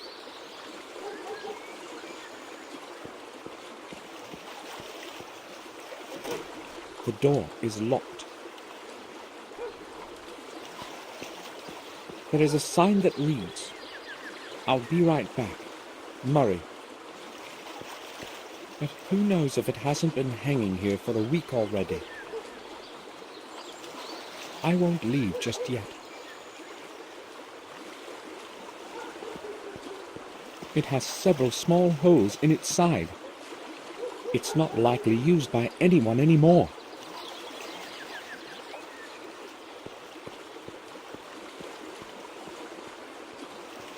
The old fish market. I remember when old Mr. Fenton died, there was no one to take care of the fish market. I don't know what is there now, and I'm not interested. 10 minutes to 2. The time is not correct.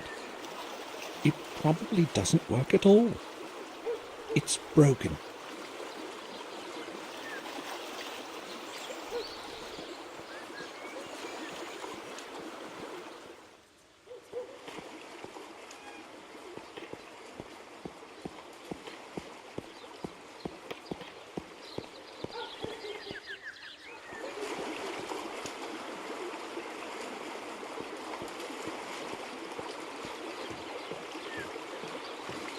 Excuse me, may I speak with you? Sure you can, young man. How are you? Have you stopped for a talk? I'd like to ask you a question. I need something from the pawn shop on the other side of the river, but it's closed. Yeah, that's possible. Have you any idea when Murray opens the shop? No, I haven't. I don't care what he does. So how is it going today? I'm going to catch a big one today. I hope. If only it will rain. You mean because of the fish? Have you caught anything yet? Not a scale. My luck was much better yesterday. Fish are too smart. They won't go out of water. Well, I'm not surprised. Heh, I had a very nice one on the hook a while ago, but it managed to slip away in the last second. I dragged it in as far as the pier, but then it snapped my line. The biggest and oldest ones are truly cunning. They get tangled in the seaweed at the bottom, and then wait until you snap the line yourself. Why don't you fish further out in the river? My old boat has too many leaks. Besides, I enjoy fishing this way better. Good luck to you. I have to go now. Thanks. I hope it will start raining soon. I may go fishing too before I leave.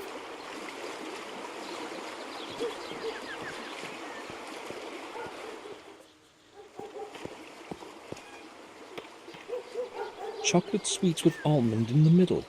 I have always liked these.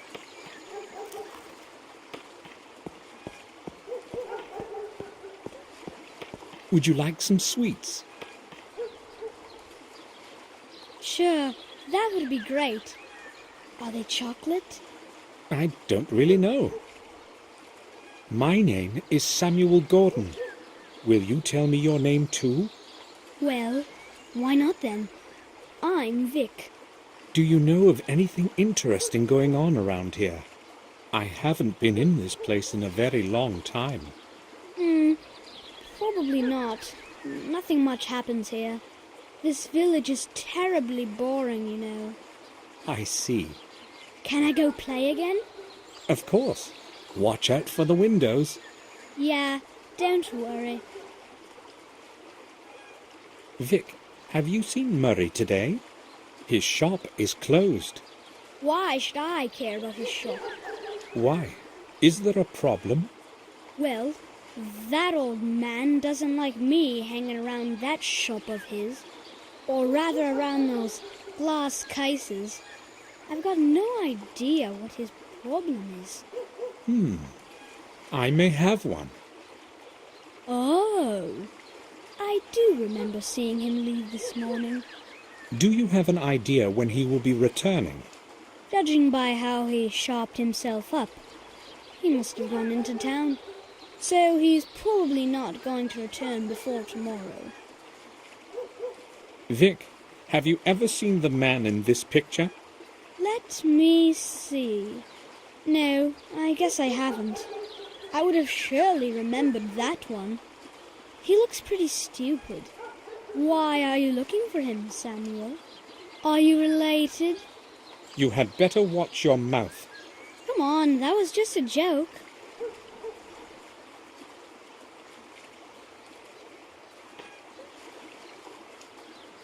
Oops! What was that? What's this here? A ball? Vic! I know it was you, and I know you can hear me. Just you wait till I catch you. I'll beat you within an inch of your life. Ah, damn.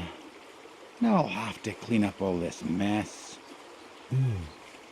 I suspect Vic is not going to show up for a while.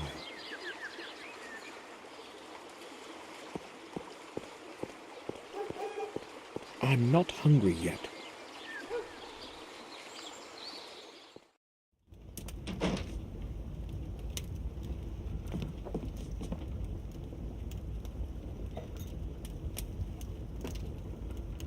Changed your mind about the dinner? My Mary makes some wonderful meals. Everyone around here will tell you that. I believe you. I'm just not hungry yet. I would like to ask a couple of questions, though. Okay, feel free.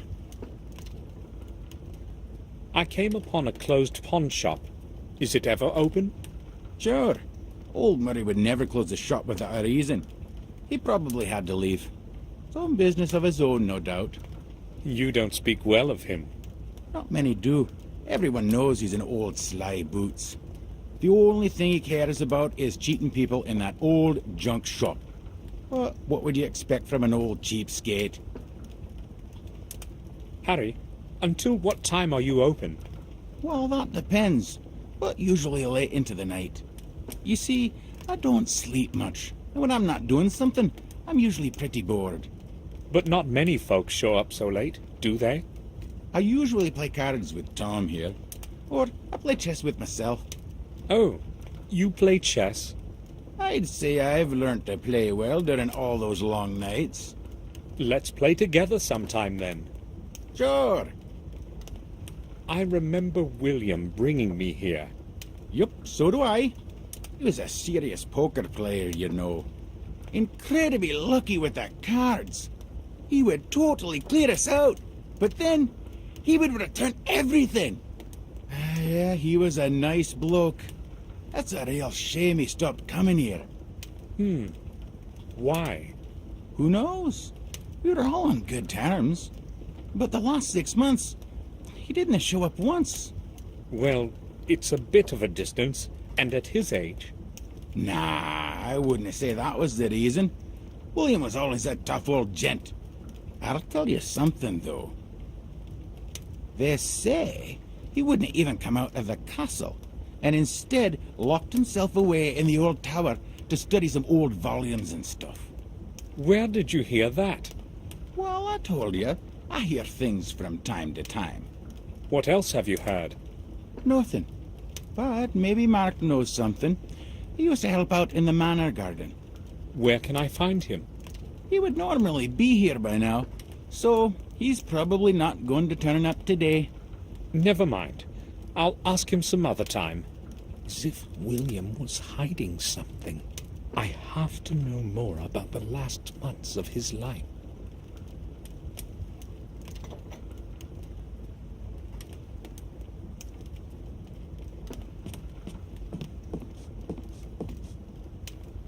What do you want from me? I'd just like to ask about something. All right.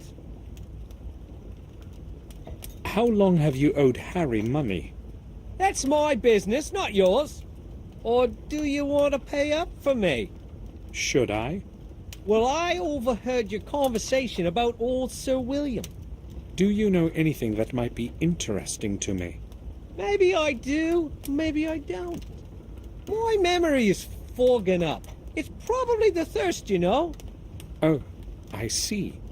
I know where he's coming from. I'll pay off his debt, and then I'll ask again.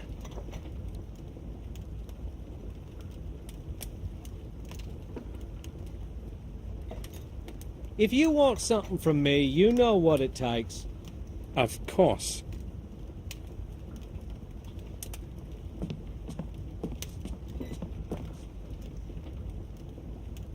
What'll it be, sir? I'd like to ask about something. Sure, go ahead. Will you change your mind about that debt of Tom's? It's partly my fault, you know. I'd be glad to, but then he wouldn't pay it off next month either. They say he who doesn't pay should not drink. Well, there is some truth to that. I have decided to pay off Tom's debt. But why would you want to do that, Mr. Gordon? I just want to. Could you sum it up? Okay, well, as you wish. At £17. All right. Here. Well, I've no idea what Tom might have promised you, but you better not believe him. That's none of your business. So what is his bill like now? All clear. Good.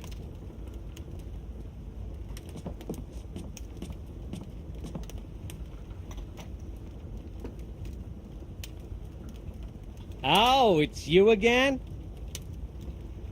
I have done what you have asked. Now it's your turn. Right, I heard you. I guess you have done me a good turn. So what do you know about William? I'll tell you what I've heard. Nothing more, nothing less. I'm listening. People have said that from time to time, Sir William would go to the vicarage at night. That's all? What's so strange about him going to church? Nothing much, I'd guess, if it hadn't been late after midnight. Oh, that is strange indeed. Just ask the gravedigger or the vicar. They both saw him. But don't mention me if you decide to go see him. They needn't know that I told you anything. Oh, thank you. So, how's it going? All right, I guess. Why don't you take a chair? I'm a little short on time. Some other day, perhaps. Never mind, I'm used to drinking alone. I need to speak with Mark. You probably know each other. Yeah, we've known each other for years, but he's not here today. Do you know where he works? I would like to go see him. Mark only works when he must. He hasn't got a permanent job. But try old Murray or Herman. He does something for both of them from time to time.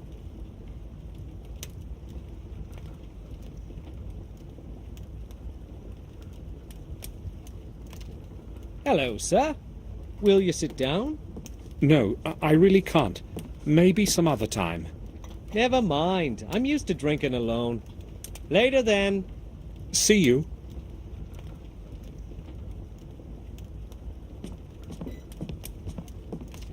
Any news, Harry?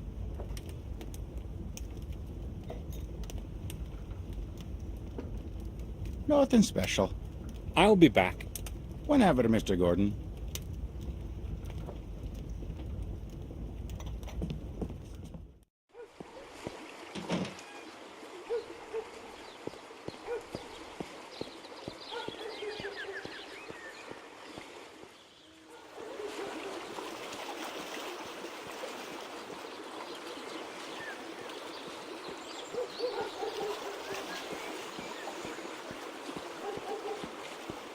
It probably belongs to that fisherman I spoke to. The shop is closed.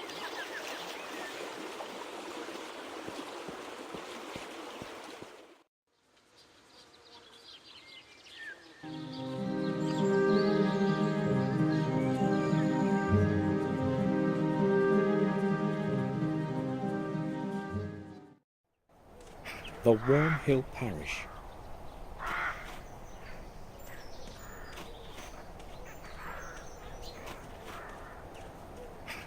The main entrance is closed and only opens on Sundays.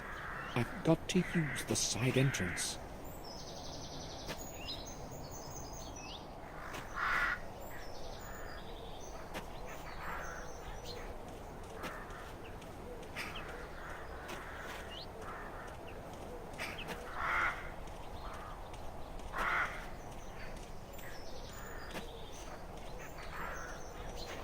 The church is locked.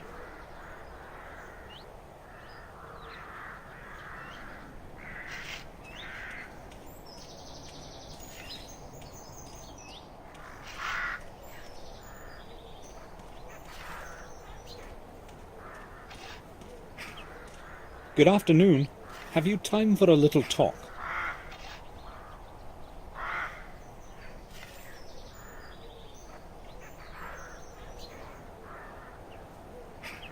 I never hurry anywhere, unlike everyone else around here. I'm interested in learning about the parish and this cemetery. I think you're the right man to ask. Maybe. I've been helping Father Frederick for many years now. I know the names on all the graves. What do you want to know? You said you have known Father Frederick for many years. What can you tell me about him? Father Frederick is the best man I know.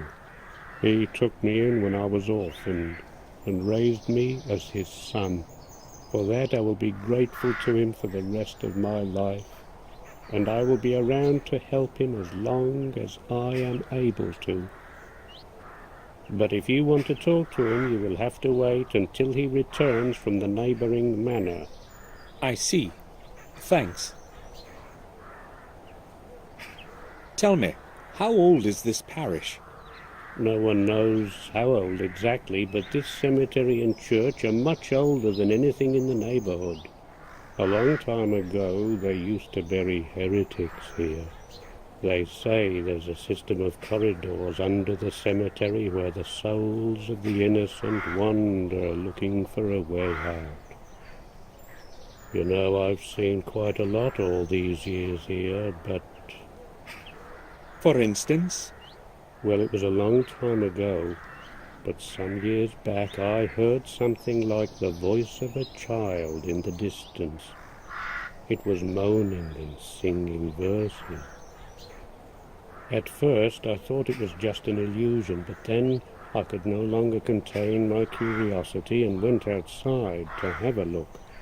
I followed the sound of the voice, but the closer I got, the less audible the voice became. Maybe it was just a child playing nearby. 2 hours after midnight? I don't think so. Plus, look around. There are graves far and wide. But that's past now. I have no idea what it was, and I do not want to know. I don't even know why I'm telling you this. Have you heard the voice again, or anything similar? I've already told you enough. Don't tell anyone about this. I don't want to look like an old fool. Tell me, what is your name, actually? Mine? No one calls me anything other than Gravedigger. Father Frederick's Gravedigger. And I don't mind if you have questions about it. It's true, anyway. And you are a Gordon, right? Yes, Samuel Gordon. So you're the grandson of old Mr. William? Yes. I saw you at the funeral. Of course. Did you know William? No, not personally. I would see him from time to time, though. He used to go inside the church. How often? Not that often, but when he did show up, he was always in a hurry, as if he knew he didn't have much time left. Did he ever speak with you? No, I told you I did not know him well. But he would speak with Father Frederick, wouldn't he? You will have to ask Father that yourself. I will. Thanks. May I have a look inside the church? You have to wait for Father Frederick to return. The church is going to stay locked until then. But you can open it, can't you?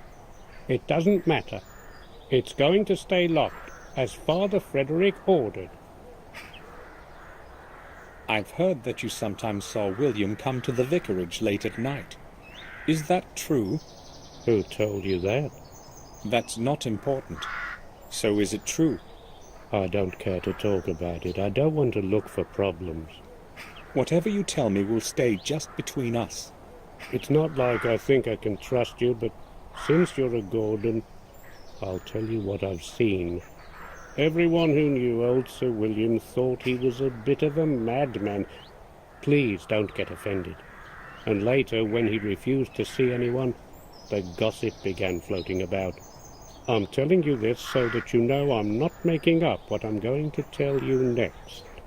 Go on. I first saw him here some 6 months ago. I was sitting in my cabin, about to go to bed. I saw a light. It was someone approaching the church. In the 20 years that I've been working here, no one has ever come here this late. So I went outside to check out what was going on. I saw a figure concealed in a dark coat walking among the graves. He was looking for something, his head down to the ground. Was it William? At that moment I had no idea who it was. I couldn't see his face in the darkness. He spent some 20 minutes there, going round, mumbling something. What was he saying? Well, I observed him from a distance. It wasn't audible. So what happened next? The church door opened, and he made for it right away. I cautiously followed him. Father Frederick was standing in the doorway. It seemed as if he was expecting that person. It was only then I realized it was Sir William, because I was close enough to recognize his voice. He and the father had a long conversation then, and Sir William was waving his hand vigorously about during most of it. They finally went inside, and that is all I saw. Do you know anything more? I never stick my nose in other people's business. Thanks for telling me this. I only told you because you're Sir William's grandson. Now leave me alone. I have to finish my work here. Why was William meeting the Father Frederick in the middle of the night?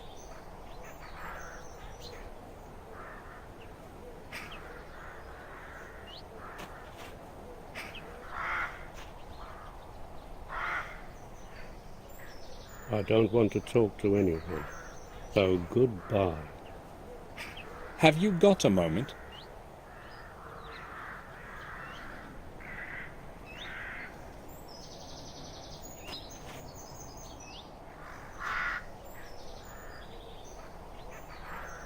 Leave me alone. I don't want any company.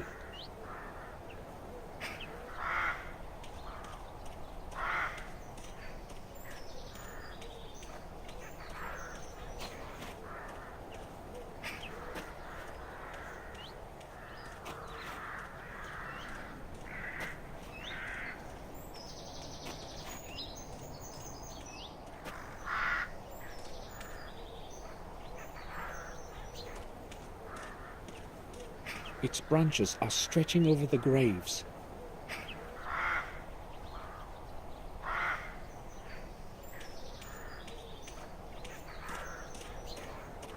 The names carved in stone are no longer legible.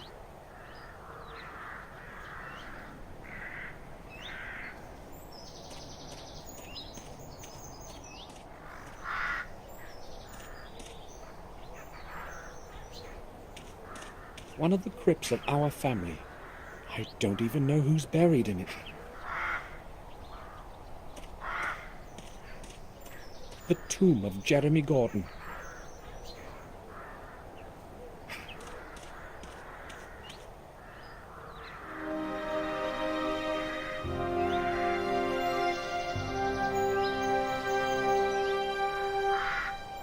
William will rest in this cold grave forever. I'll find out the whole truth, even if I go through hell for it.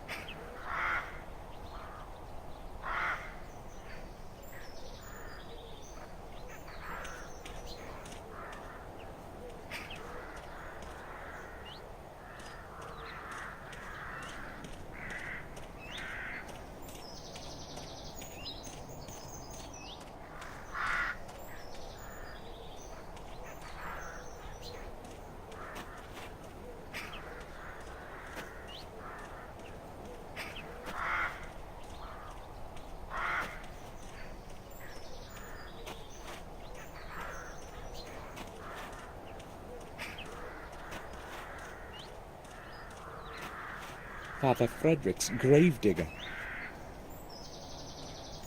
May I disturb you?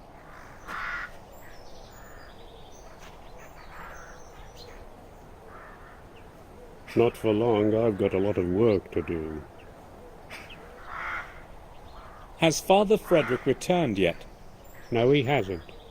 It's a long journey from Winshire. He won't be back until tomorrow. Tomorrow? I'd like. You'd like to go inside the church, but I already told you about that. Now go. I have to finish this before dusk.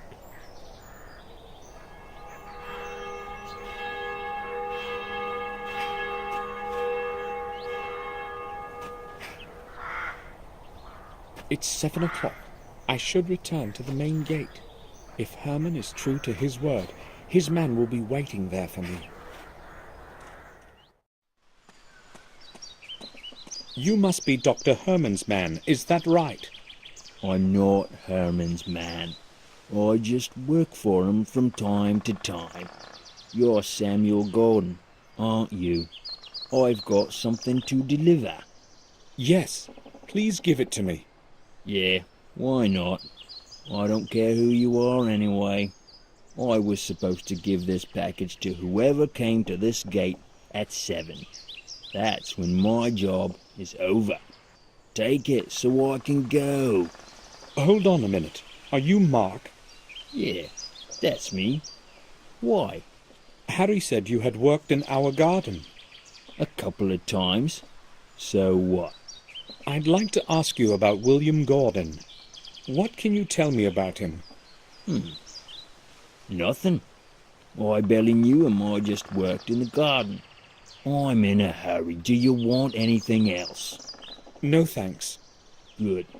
See you around. Bye. I hope I'll find what I'm looking for.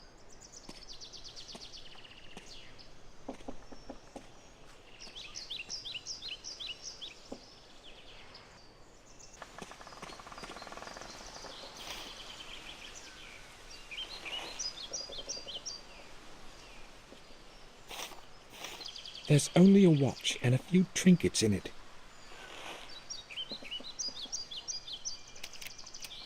I'll open it. William made a remark of some kind here. A gold pocket watch. Beautiful handiwork.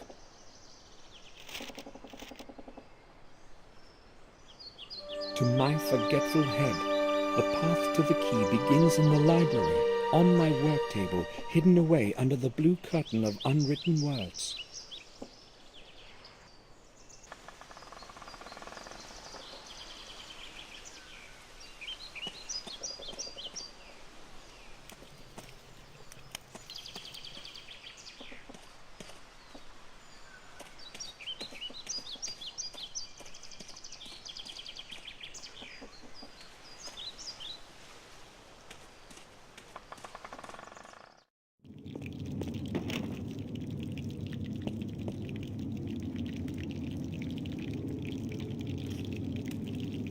Do you need anything, sir? Not really. I was just passing by.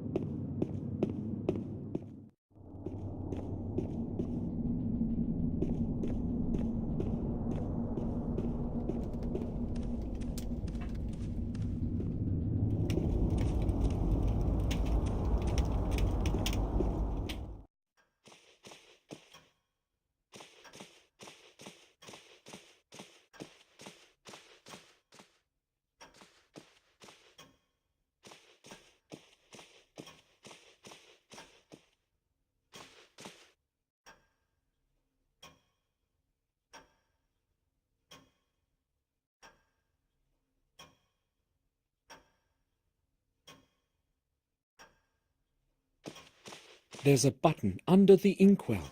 I'll try to press it.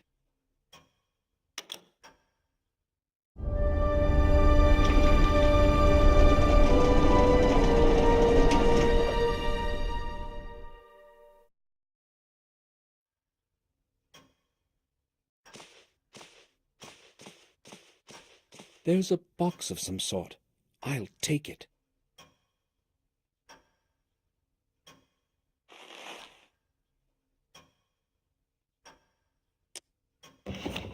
Miniatures of the planets of the solar system, carved from hardwood. There is nothing of interest there anymore.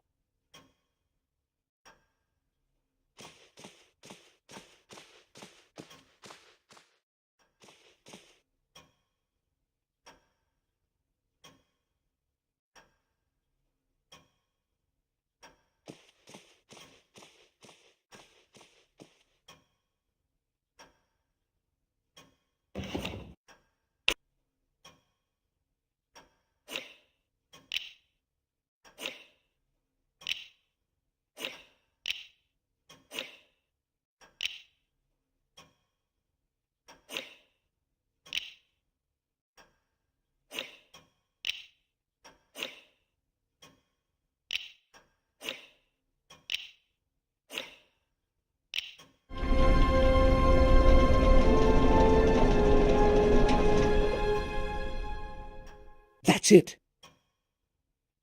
That must be William's key.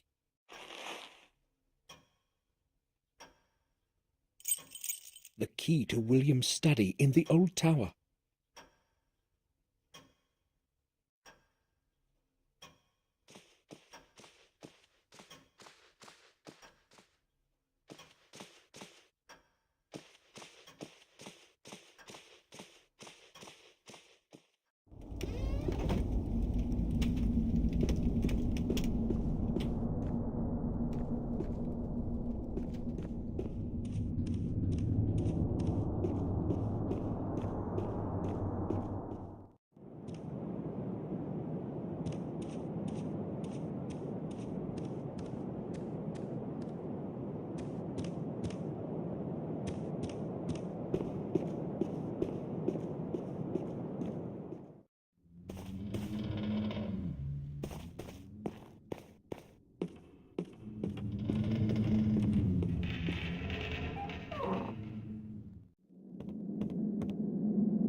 I should unlock it.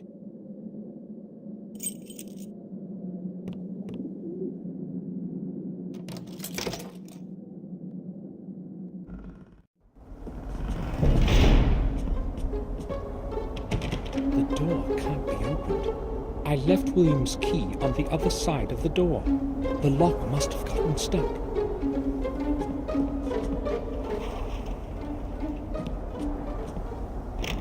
The door won't move a bit. The lock is stuck.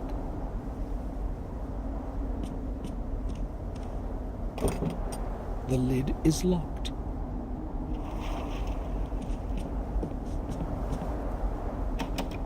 The lid won't move.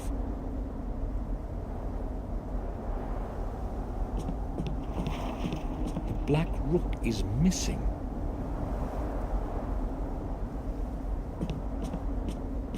Several scrolls scribbled over with notes. There isn't anything useful on them.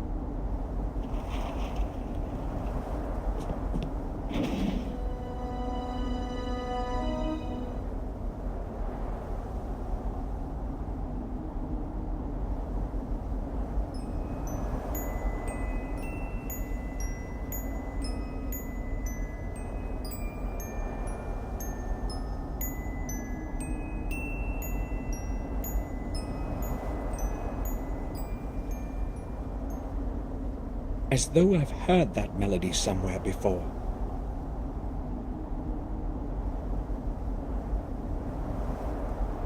Lots of scrolls and papers, but none with William's writing. He must have been recording the important notes somewhere.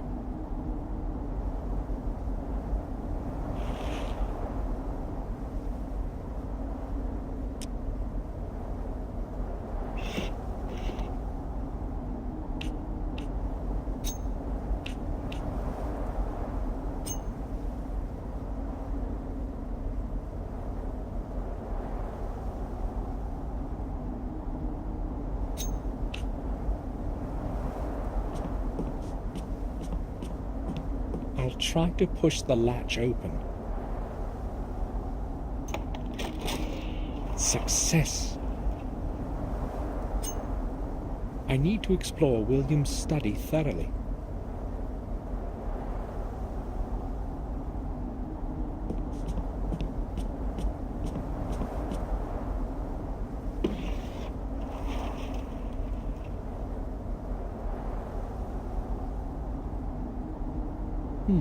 This title makes no sense. I'll have a closer look.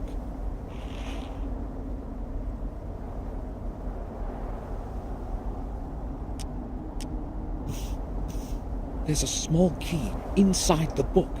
The pages have been cropped so as to hide it. I'll take it.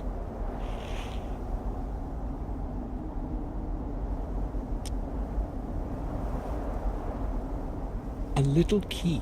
It was hidden between the clipped pages of Robert's book.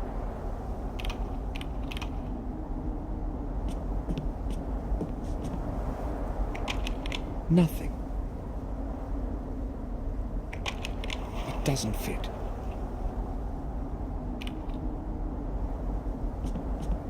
Astrological maps. William admired the stars and space. I don't think these can help me, though. Old maps. I'm not interested in them at the moment.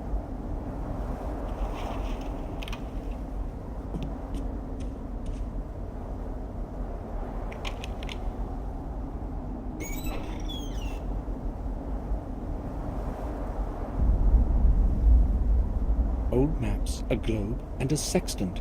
What did William need all this for?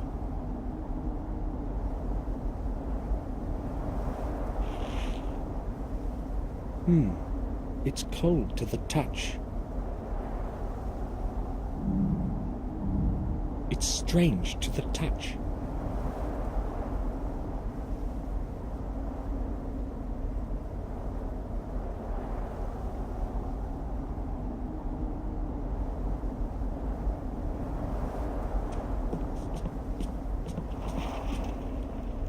A book has been glued to the bottom side of the drawer.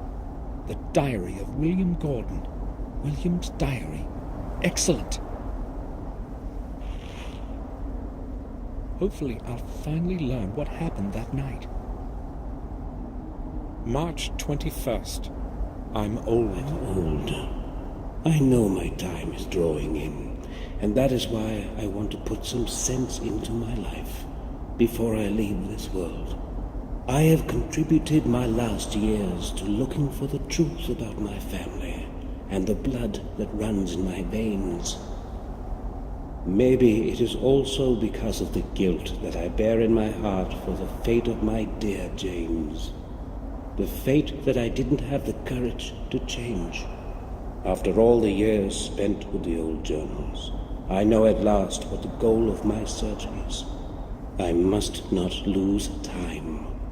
March 23rd. In the chronicle of the manor and the old records in the library, I have learned things that were forgotten and much that is new. I learned that James is not the only one to have lost full control of his mind. Throughout the centuries, several of my blood ancestors have suffered from the same affliction that now curses James. It seems as though it is all somehow correlated, has a perverse purpose of some kind. I traced the family line and learned that every one of those poor souls had been born in the same week, repeating with the period of 2 centuries. Is the madness supposed to be punishment of some sort? A punishment for deeds so horrible that we have not been pardoned, even after 700 years? I am terrified by this idea. It follows me now, day and night. April 5th. I feel something is not right with me. I am weaker from day to day. My age has caught up with me at last. As the Chronicle foretells, the way to revealing the truth is through 5 symbolic keys. I don't exactly know what their purpose is, but if they can lead me to the truth, I must obtain them. I have decided to pursue first the ones that have been carried over time far from my manor. Centuries ago, the keys were given to different men of our family for safekeeping, so that they couldn't be used together. Luckily, I still have my own with me, and obtaining James's key should not be difficult. If only I had known before what I know today, I would not have given it to him. The next one must be in the hands of Marcus himself, according to the records. The 4th one was given to Durham Gordon, the original owner of the remote manor in Wales. I must set off for Wales soon, that is certain. I still do not know where the 5th key is. Its origin eludes me in the many years of the past. When I obtain the other ones, I must find this last one too. April 15th. I have returned from Wales. My searching was futile. It was not easy to get into the family tomb. Unfortunately, I failed to reveal the next fragment of truth, and returned home empty-handed. Not all hope is lost, however. I will focus on the keys that James and Marcus possess. It should not be hard to obtain them. April 21st. I cannot change what has happened in the past of my ancestors, but I hope I can influence the events of the future. The curse that has plagued our family must be of dateless origin. It must stretch into times as distant as those of Marcus and Mordred, the first Gordons.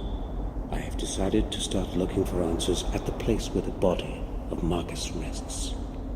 I know that the tomb is concealed in the dark underground of the parish. Its entrance has long been lost in forgetfulness. No one knows where to begin to look for it.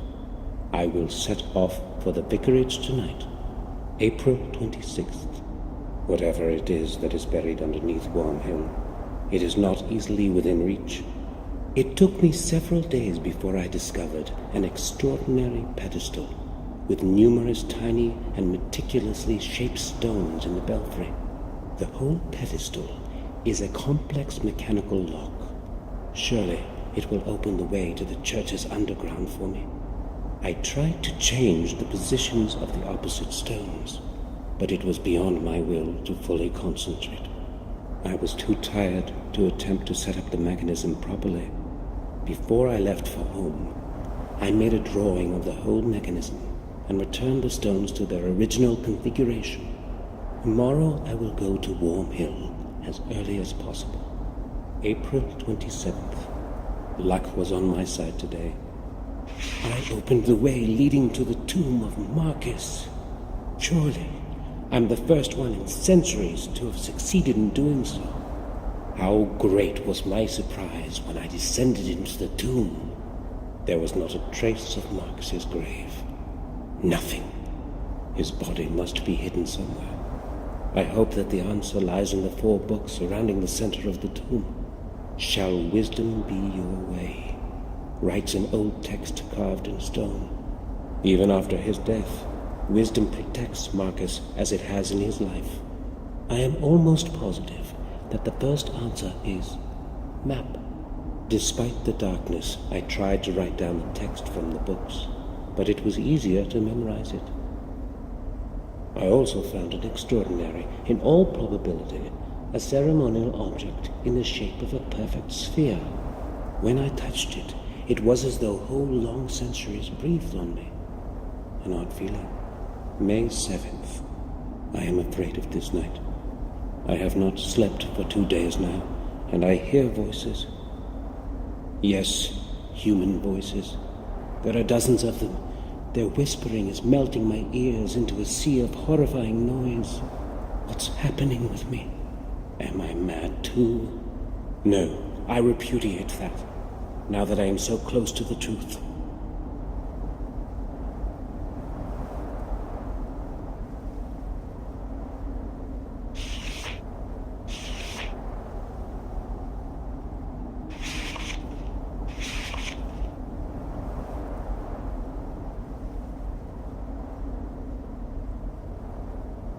don't think I can find anything more in here.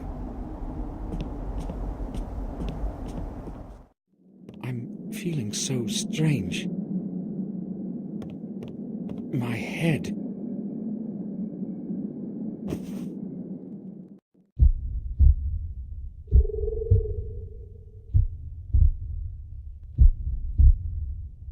Sir, you're awake at last. We were starting to worry that something might have happened to you. What happened to you, Samuel? I don't know. All of a sudden, my head started to ache vigorously. I cannot remember anything after that. How did I make it to my room? Bates found you lying unconscious in the attic. Yes, I was going to tidy up there when I saw you lying on the floor. I hurried to get Sir Robert, and then we carried you to your bed so that you could have a rest. I told you, Samuel, that you should take a rest after such a long journey. Perhaps you are right. I have no idea what happened. I vaguely remember having a strange dream, but I cannot figure out what it means. Important thing is that you're all right. Yes, that's true. It would be best for you to sleep for a while. This time, I will follow your advice, Robert. Good. We shall leave you alone then. If it gets worse, come see me. Thank you. Hopefully I will be all right now. Come, Bates. We shall leave Samuel to his rest. Yes, sir. Robert is right. I should take a rest. Tomorrow, I'll find out more than today.